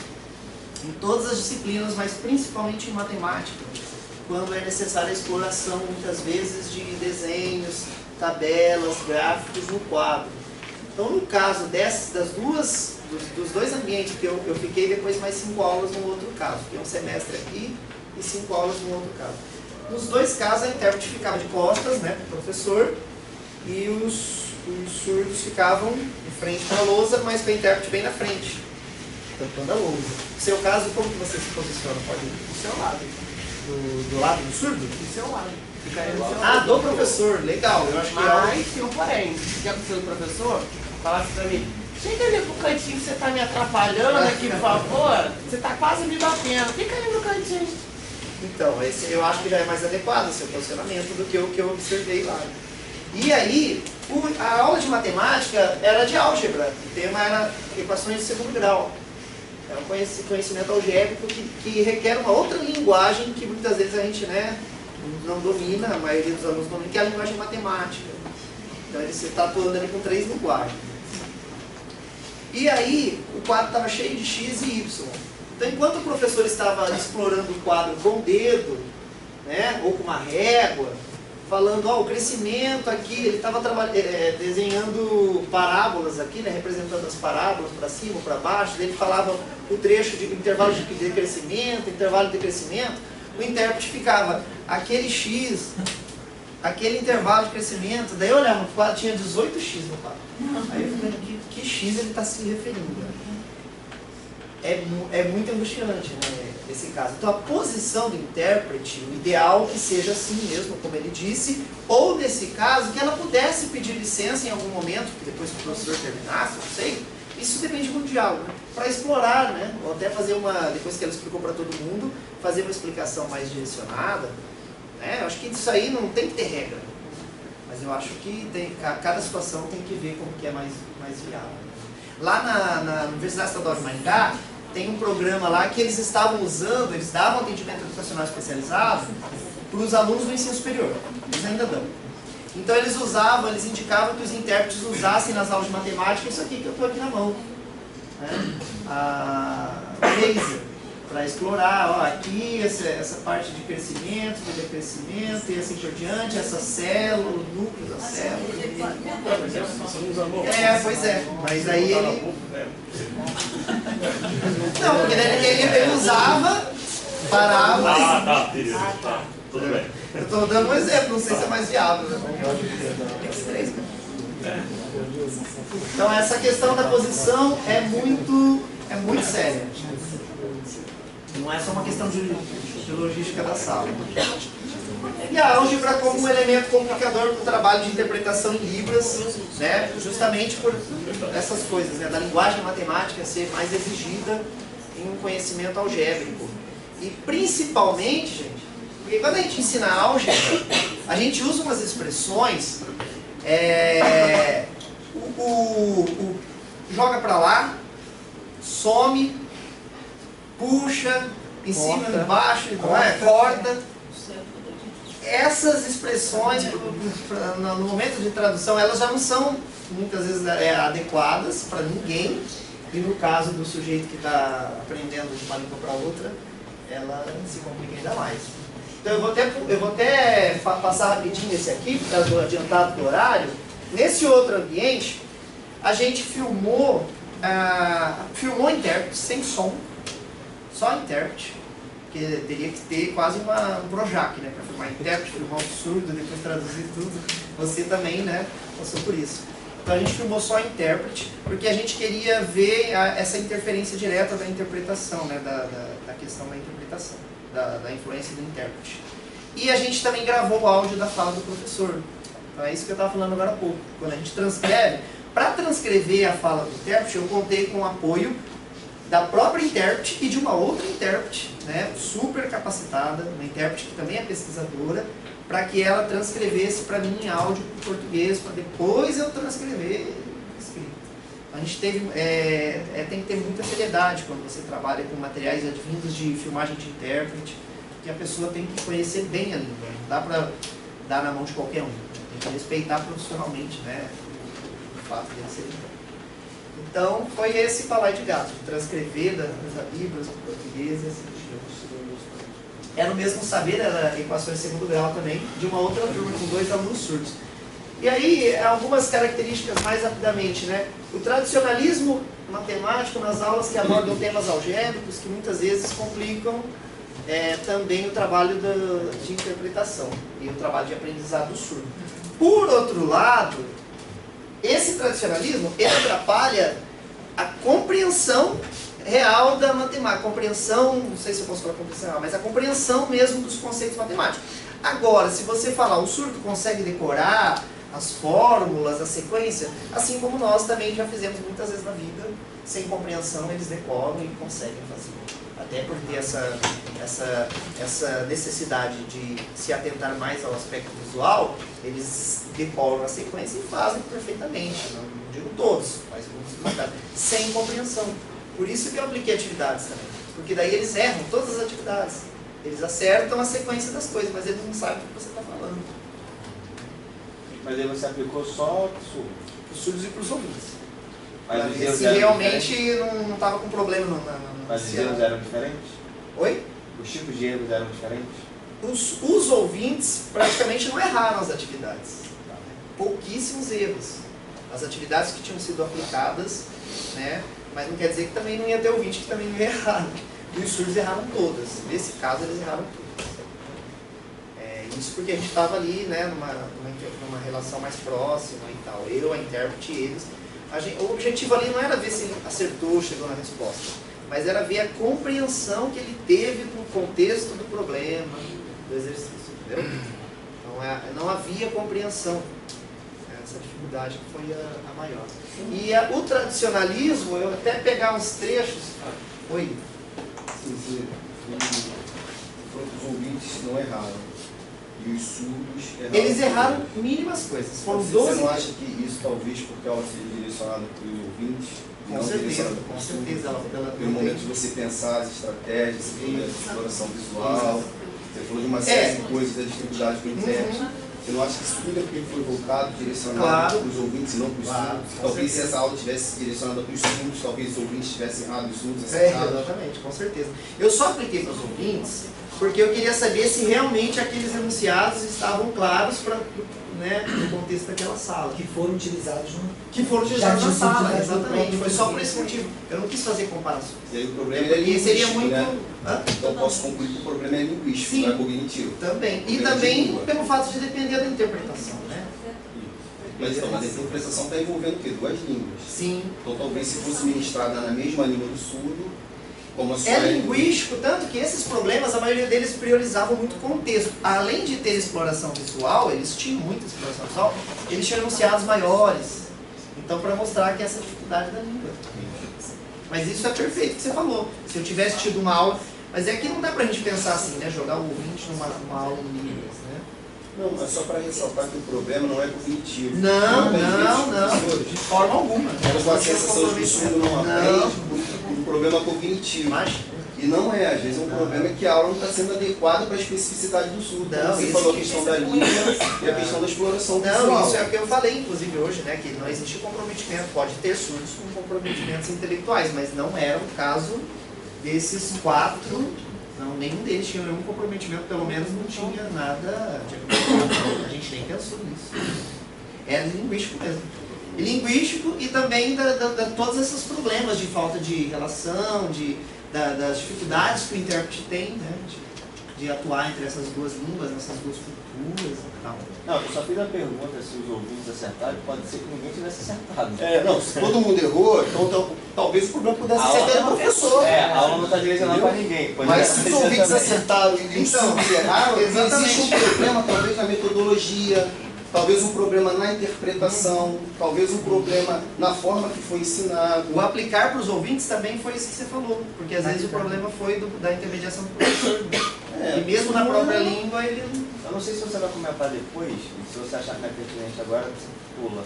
Mas você assistiu aula não só de matemática. Mas eu só assisti porque eu estava lá e eu queria entender o contexto de uma maneira mais ampla. Eu não fiz nenhuma anotação. Mas eu percebi assim, depende muito do professor, não sei se é isso que você estava pensando, né? Não, eu estava pensando em outra coisa, por exemplo, entendendo a matemática como uma linguagem própria ainda particular, porque você tem a língua do surdo, você tem a linguagem materna dos ouvintes, e você tem, vamos dizer assim, uma linguagem matemática, né? Tem muita representação algébrica. Eu me perguntando assim, estou só divagando, não sei qualquer coisa sobre pesquisa em surdos, tá? Eu fiquei só divagando. Ter uma linguagem específica da matemática não aproximaria mais a dificuldade dos alunos ouvintes e não ouvintes? As dificuldades poderiam ser mais aproximadas. Por exemplo, em literatura, será que a gente está falando da dificuldade, será que essa dificuldade é inerente à matemática? Por exemplo, em literatura, um intérprete falava um vocábulo que o aluno, que ele não tem essa língua materna. Imagina um vocabulário rebuscado, ele nunca ouviu, nunca contextualizou, nunca se comunicou. Essa pesquisa que eu fiz com intérpretes, eu ouvi 4 intérpretes com formações diferentes, até para entender a influência daquilo que a gente discutiu agora há pouco. Será que o intérprete que é formado em matemática tem uma diferença na concepção que ele tem de interpretar na aula de matemática? E, por exemplo, todos eles foram unânimes, eu não sei se é o seu caso, de reclamar da dificuldade de interpretar na aula de filosofia. Mas lá está os ouvintes. O meu questionamento fica assim, matemática, a questão mais complicada. O meu foco foi a matemática, mas eu então, não sei se nas outras ele pode dizer, né? Mas eu fico perguntando se matemática é mais complicado, ou se outras disciplinas, até por usar mais a linguagem materna, que não é a linguagem daquele sujeito, se não é mais difícil ainda. E como você assistiu outras disciplinas, eu queria saber o seu ponto de vista. Mas aí eu não tive... É porque assim, eu assisti, por exemplo, História e Geografia. História não deixou, Geografia ela deixou. Geografia dependia muito da exploração de mapas, de gráficos e tal. Eu achei muito interessante, assim, porque até eu acho que pela formação da intérprete naquele caso, que acaba influenciando, não tem como. A formação influencia. Se o intérprete tem uma outra faculdade, como ela tinha, acaba influenciando, como mostra os dados com os intérpretes. E por fato de ter exploração visual. A filosofia, mas não é só traduzir? Não é. Ela não depende tanto de exploração visual, são mais teóricos, com conceitos bastante rebuscados, abstratos, que nós nem mesmo às vezes não dominamos, que muitas vezes nós mesmos não conseguimos aparar esse outro conceito. Enfim, se usa muita metáfora. O surdo tem uma dificuldade tremenda para entender algumas coisas. A metáfora, a ironia, né? Que para ele, na língua dele, quase inexistente. Exatamente. Então, depende muito do professor e depende da disciplina. Eu percebi que geografia, português é bastante complicado, porque você está fortalecendo uma outra língua. Mas a geografia, das que eu assisti, e artes, né? Artes foi bem... mais tranquilo também. Igual você comentou aí de metáforas, né? Empurra, corta, passa. Isso é metáfora. Estou cortando, estou pegando a tesoura. Eu vou falar corta para o surdo, ele pode pensar na tesoura. E de repente não tem qualquer relação com aquela ideia matemática. Tem vários exemplos do surdo pegar uma prova e vinham fazer perguntas para mim. A prova de biologia, um surdo me parou lá na escola especial. Ele estudou célula, o conceito de célula, mas ele leu a palavra célula na prova e ele ficava fazendo para mim, professor, mas por que ele está falando de celular aqui na minha prova? Ele não prestou atenção na aula. Ele veio falar para você ver como é complicado essa coisa da língua, né? Você transitar de uma língua para outra. Por que ele está falando de celular aqui na prova? Olha aqui os exemplos, ó. Some, corta, tira. Eu transcrevi alguns, a fala, o intérprete traduzindo aquilo que o professor estava falando. Agora some todos. Some, o denominador igual em cima ao numerador. Vai substituir em x e tirar e colocar. Por exemplo, o qual o número mostra? Não mostra nada. Só A significa 1, que é os coeficientes da equação de segundo grau. Porque está escondido, está oculto. Então a ideia de um escondido, oculto, são sentidos, figuras de linguagem que a gente utiliza na matemática, e que para ele ali, ele não entendendo essas figuras de linguagem. Já foi, né? Já foi. Eu acho que não dá tempo de abordar o outro. Se alguém tiver curiosidade de ler essa parte dos intérpretes, é um artigo publicado na SBEM do Rio Grande do Sul, da Sociedade Brasileira de Educação Matemática do Rio Grande do Sul. Que ali eu entrevistei 4 intérpretes, uma formada em geografia, uma formada em matemática, uma formada em pedagogia e a outra formada em letras livres. E aí a gente foi dialogar sobre essas dificuldades que se tem e até que ponto a influência de se ter uma formação específica de um conteúdo que eu estou tratando ali na interpretação influencia até onde o intérprete vai, por exemplo, sendo formado em matemática numa interpretação de aula em matemática. Então, é que daí não dá tempo. Mas fica a dica. Acho que a tese da Gisela vai ser mais uma contribuição também para entender um pouco, né, das dificuldades que tem o intérprete e principalmente de quanto a gente tem que estabelecer parcerias, né? Tem que começar a lutar politicamente por ter mais tempo para esses intérpretes descansarem e poder descansar e poder dialogar com os outros atores, né? As escolas, os professores, a coordenação pedagógica, a família. E quanta gente, professores de matemática, seja dando aula na universidade, seja dando aula na escola básica, na escola de educação básica, a gente não pode se omitir dentro dessa relação de ensino de matemática para incluir de nenhuma espécie e especificamente sobre o surdo, porque como o surdo normalmente é acompanhado, muitas vezes, né, é acompanhado por um intérprete, a gente se omite, o professor se omite, fazendo o intérprete, o surdo está sendo atendido pelo intérprete, ok. E isso, na verdade, gera uma série de situações de conflito de compreensão de matemática e onde, por conta da omissão do professor, da parceria, de sentar junto, pô, não dá tempo, então, mas ali na hora da aula dá. Sempre tem aquela hora que a gente senta ali na mesa, fica ali, faz uma chamada, olha um zap, dá uma chegada junto com o intérprete nesse momento, vamos sentar um pouquinho, 5 minutinhos que seja, já é alguma coisa, né? já é uma possibilidade. Aquela hora na sala dos professores, aqueles 10 minutinhos antes de começar a aula, a hora do recreio é buscar, é interagir, é se aproximar, estabelecer parcerias, né? Sem isso nada vai. O que é possível para cada um de nós, o que está ao nosso alcance, a gente tem que no mínimo fazer aquilo que é possível. Tem coisas que a gente não vai dar conta. Eu acho que o que é possível, por exemplo, é estudar um pouco mais a respeito daquele sujeito que está ali na minha frente. Isso é possível.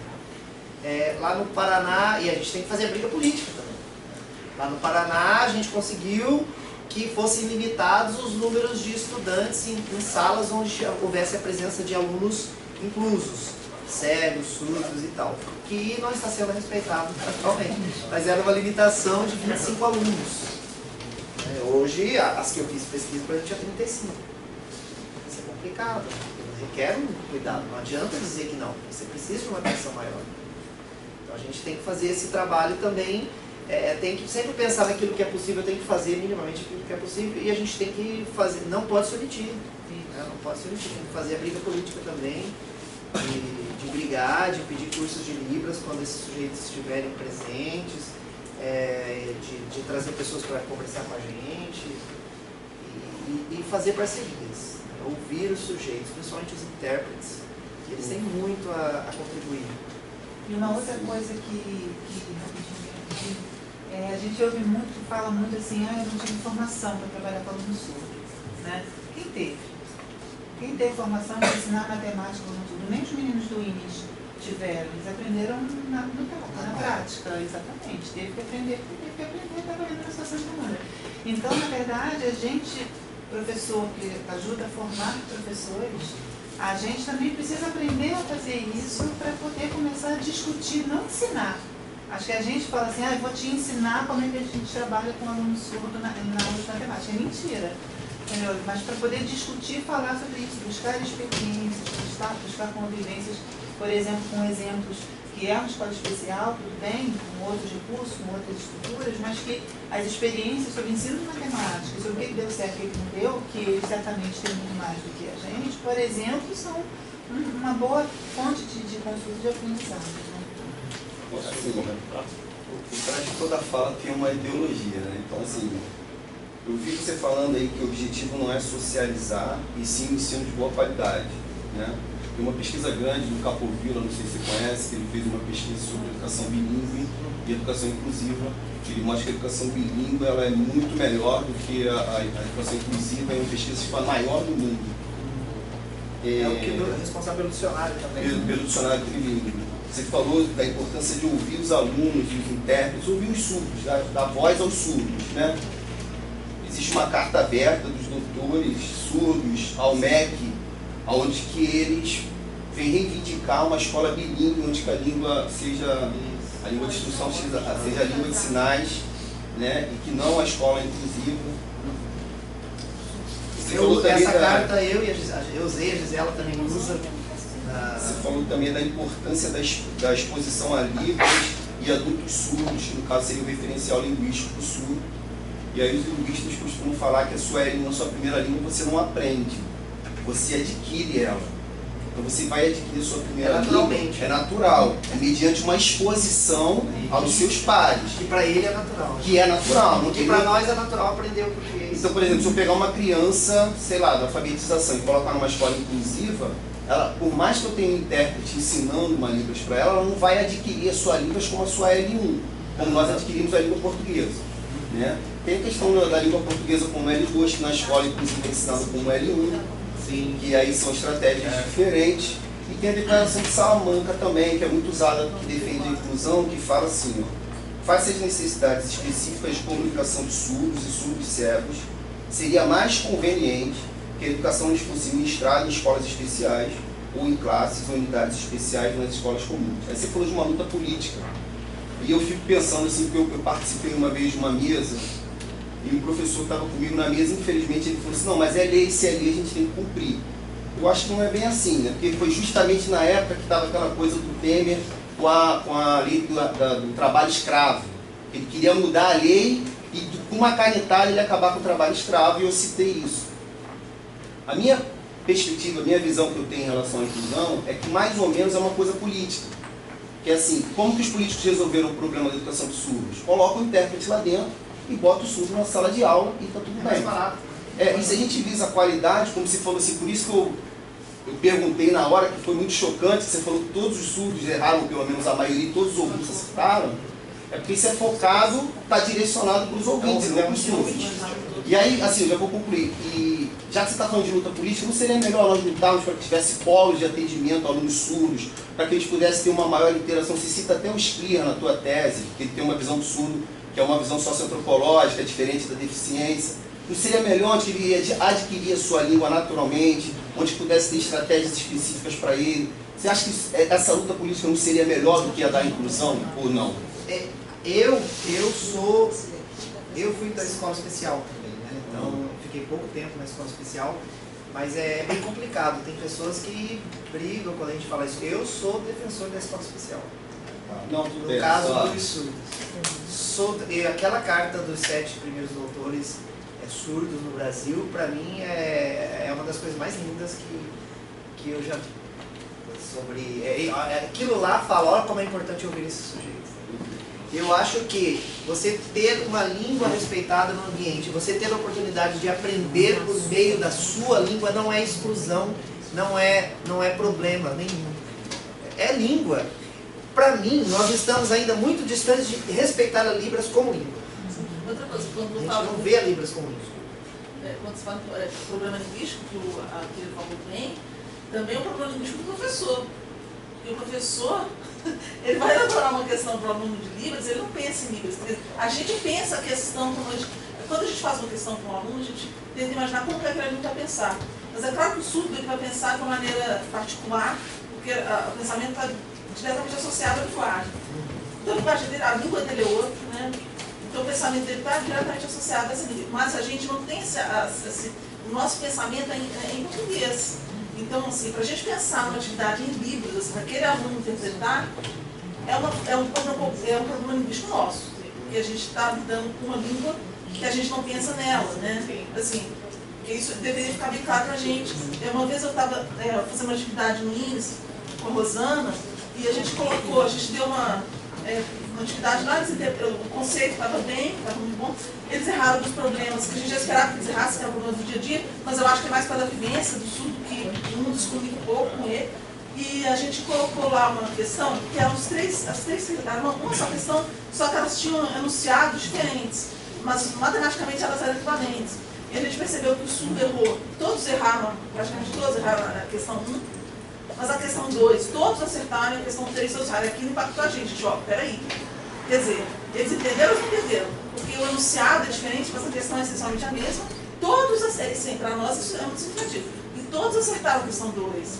Mas a maneira como você escreveu, a questão 1 e a questão 3, eles erraram. Então, ou seja, aquilo está dizendo para o professor, olha, preste atenção na questão 2. Porque a maneira como você escreveu na questão 2, eles acertaram. Embora fosse equivalente, quer dizer, qual competência então que o professor tem que trabalhar com aquele aluno? Talvez a questão 1 e a questão 3, ou seja, aquela competência que o professor não está atingindo ainda, ele talvez tenha que fazer atividades para aquele aluno. É muito importante a gente conhecer isso, porque a avaliação depende dessa competência, né? Ou seja, qualquer aluno que a gente tem pode não dominar todas as competências que a gente quer, mas algum ali, aqueles alunos, que era necessário para resolver a questão de uma maneira como ela se apresentava na 2, eles tinham. E isso para mim é um mistério, ou seja, um mistério descobrir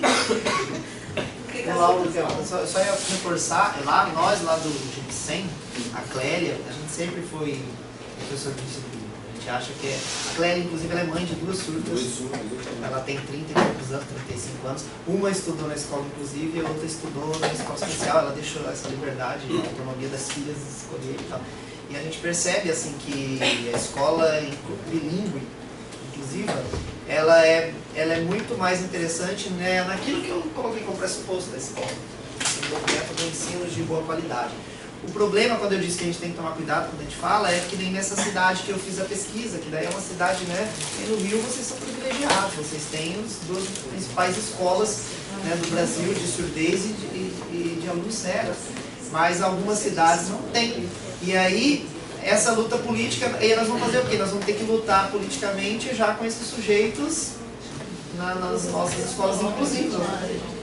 Mas eu concordo plenamente. Eu não vejo, eu acho que o passo próximo que nós temos que dar é que a gente está achando, a Libras foi reconhecida em 2002, ela ainda precisa ser realmente, efetivamente reconhecida como língua. Ela ainda não está, por exemplo, por que os surdos defendem teses todas escritas em português, dissertações escritas em português?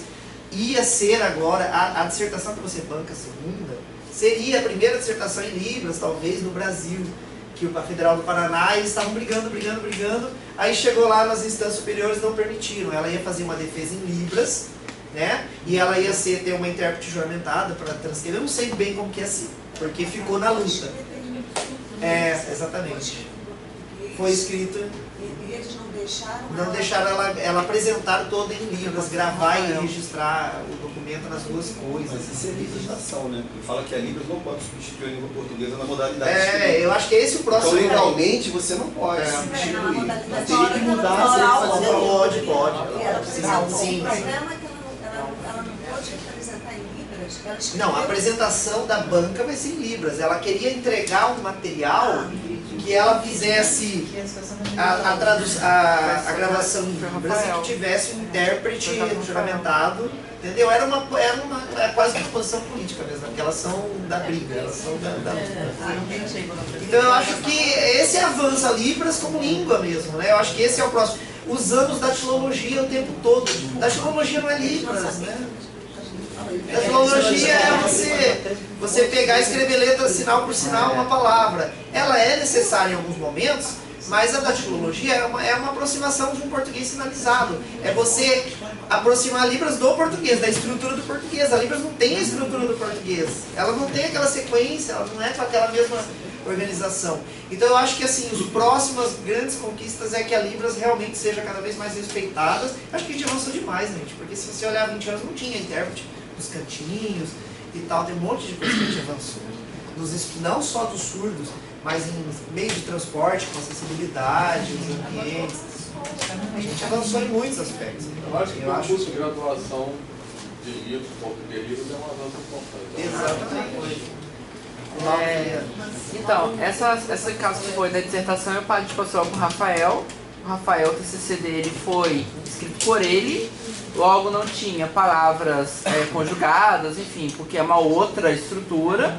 E aí teve que se traduzir, né? Traduzir no sentido de pegar o texto que ele escreveu e colocar na questão do português mesmo, com as adequações necessárias em relação à linguagem, porque ele também não pôde entregar o pedido dele não foi nem de uma gravação, de uma interpretação de nada escrito, né, que seria um escrito, né? Mas simplesmente entregar da forma que ele surdo, escreveu. Né? Nem isso ele pôde fazer, né? Mas enfim. Uma coisa que eu queria chamar a atenção, que a gente está refletindo aqui, que às vezes a gente que está pensando um pouco na questão do intérprete em relação às aulas de matemática, mas faço parte de um grupo de pesquisa que é de educação matemática também, mas com foco também na educação profissional. E a gente tem o caso agora lá de um aluno surdo no nosso instituto, e aí nós estamos com um desafio, né, em parceria com os professores da área técnica, de pensar a questão da interpretação para a formação técnica. Porque, né, querendo ou não, o fato dos alunos, né, intérpretes terem uma formação de nível superior garante minimamente que eles tenham vivido algumas experiências escolares em matemática, em português, em geografia, que de certo modo influenciam na forma como eles interpretam. E aí quando você chega numa situação de educação profissional, é uma situação totalmente diferente de que o intérprete possa ter vivido. Então é uma situação conflituosa que a gente está vivendo lá na nossa instituição. E para finalizar, uma curiosidade, não sei, aí me corrijam se tiver alguma informação errada, porque semana passada eu estive em Mato Grosso, e aí no mesmo evento que eu participei, teve uma mesa redonda sobre inclusão, né, com a Miriam, com o Léo Aquil, com algumas pessoas da área de inclusão. E aí um deles me falou que esse ano vai ser a primeira vez que o Enem vai ter uma prova interpretada, né? Não vai ser a prova principal, que acontece nos 2 domingos, é a prova secundária, que é para pessoas em privação de liberdade, que é uma prova diferenciada, mas vai ser a primeira vez que essa prova, a prova secundária, vai ser na L1 e não na L2, né, do surdo. E aí com isso, parece que ano que vem, né, salvo engano, vai vir um dicionário para padronizar alguns sinais, né, visto que a prova vai ser agora gravada, né, a prova vai passar a ser em vídeo, né, vai ser necessário uma padronização, como a professora de química estava falando ali, porque existem variações, né, então parece que um dos meninos falou para mim que vai ter agora um documento para todas as áreas, naturalmente, em que vai se padronizar alguns... Eu sei da prova do Enem, eu ouvi isso também, mas eu não sei desse... parece que vai ser ano que vem. Eu sei sobre isso. A Runice Quadros, ela tá fazendo... A Runice Quadros é uma coda é quem os pais são surdos e ela nasceu 20. Ela é lá de Santa Catarina, porque... E é uma pesquisadora. É uma pesquisadora muito famosa na nossa área. O que acontece? Ela tá fazendo levantamento linguístico de todos os sinais querendo padronizar. Mas eu, como linguista, que eu sou linguista, eu pesquiso, eu vejo que a língua não vai conseguir padronizar. Sim. Então, é outra coisa que aconteceu no Enem Libras. A prova foi toda traduzida com pessoas de Santa Catarina e com sinais de Santa Catarina. Quando veio aqui para o Rio, sinais diferentes. Será que atingiu a prova? Sim, tinha a prova, tinha o intérprete na sala, eles concentraram o estudo só para um lugar, e tinha a prova em português e o intérprete. Não atingiu o surdo, porque o SINAI foi diferente. Mesmo que foi a Ana Regina, é uma primeira doutora do Brasil, muito inteligente, sabe, SL, que ele foi ensinar nos Estados Unidos, teve a Municipado, foi a Strupp, teve vários, só foi surdo que traduziu. Mas o SINAI foi diferente. Será que atingiu praticamente meu surdo? O INEP não está vendo isso. O INEP fez, vamos traduzir, que esse é o sinal da prova. Vamos traduzir a prova. Traduziu a prova, colocou todo mundo, redação em Libras. Atingiu meu público? Não. Então... tem que encerrar, mas pode falar. Estou gostando de ouvir. Não, porque o que acontece? Essa questão do... Eu acho que existe um problema aí, a gente pode confirmar isso, porque nenhuma língua, as pessoas saem criando palavras. Ninguém sai criando palavra do russo, ninguém sai... Na língua de sinais, todo mundo vai criar palavra.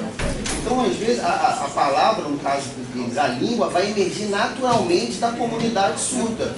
Se você colocar vários surdos, sei lá, de acordo com um certo programa, de um certo conceito, o sinal vai surgir, ele vai emergir naturalmente dos surdos.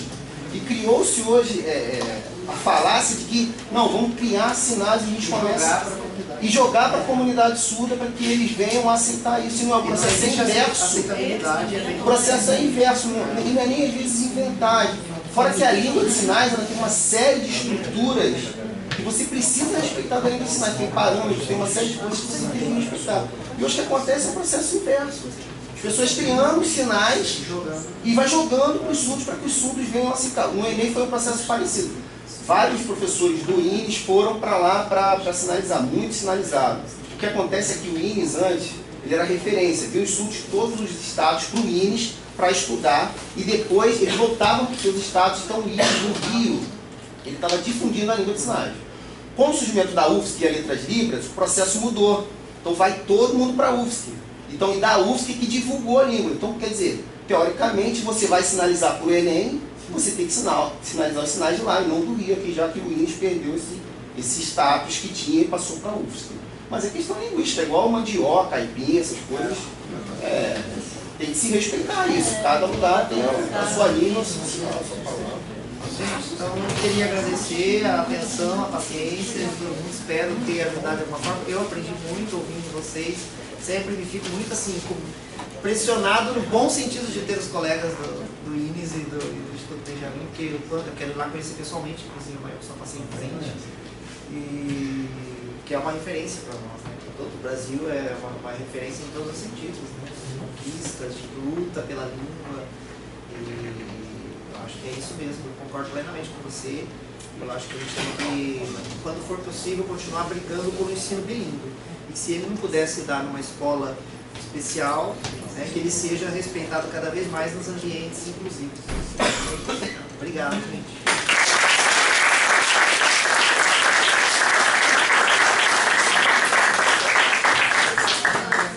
Amanhã também todo mundo convidado. Aí.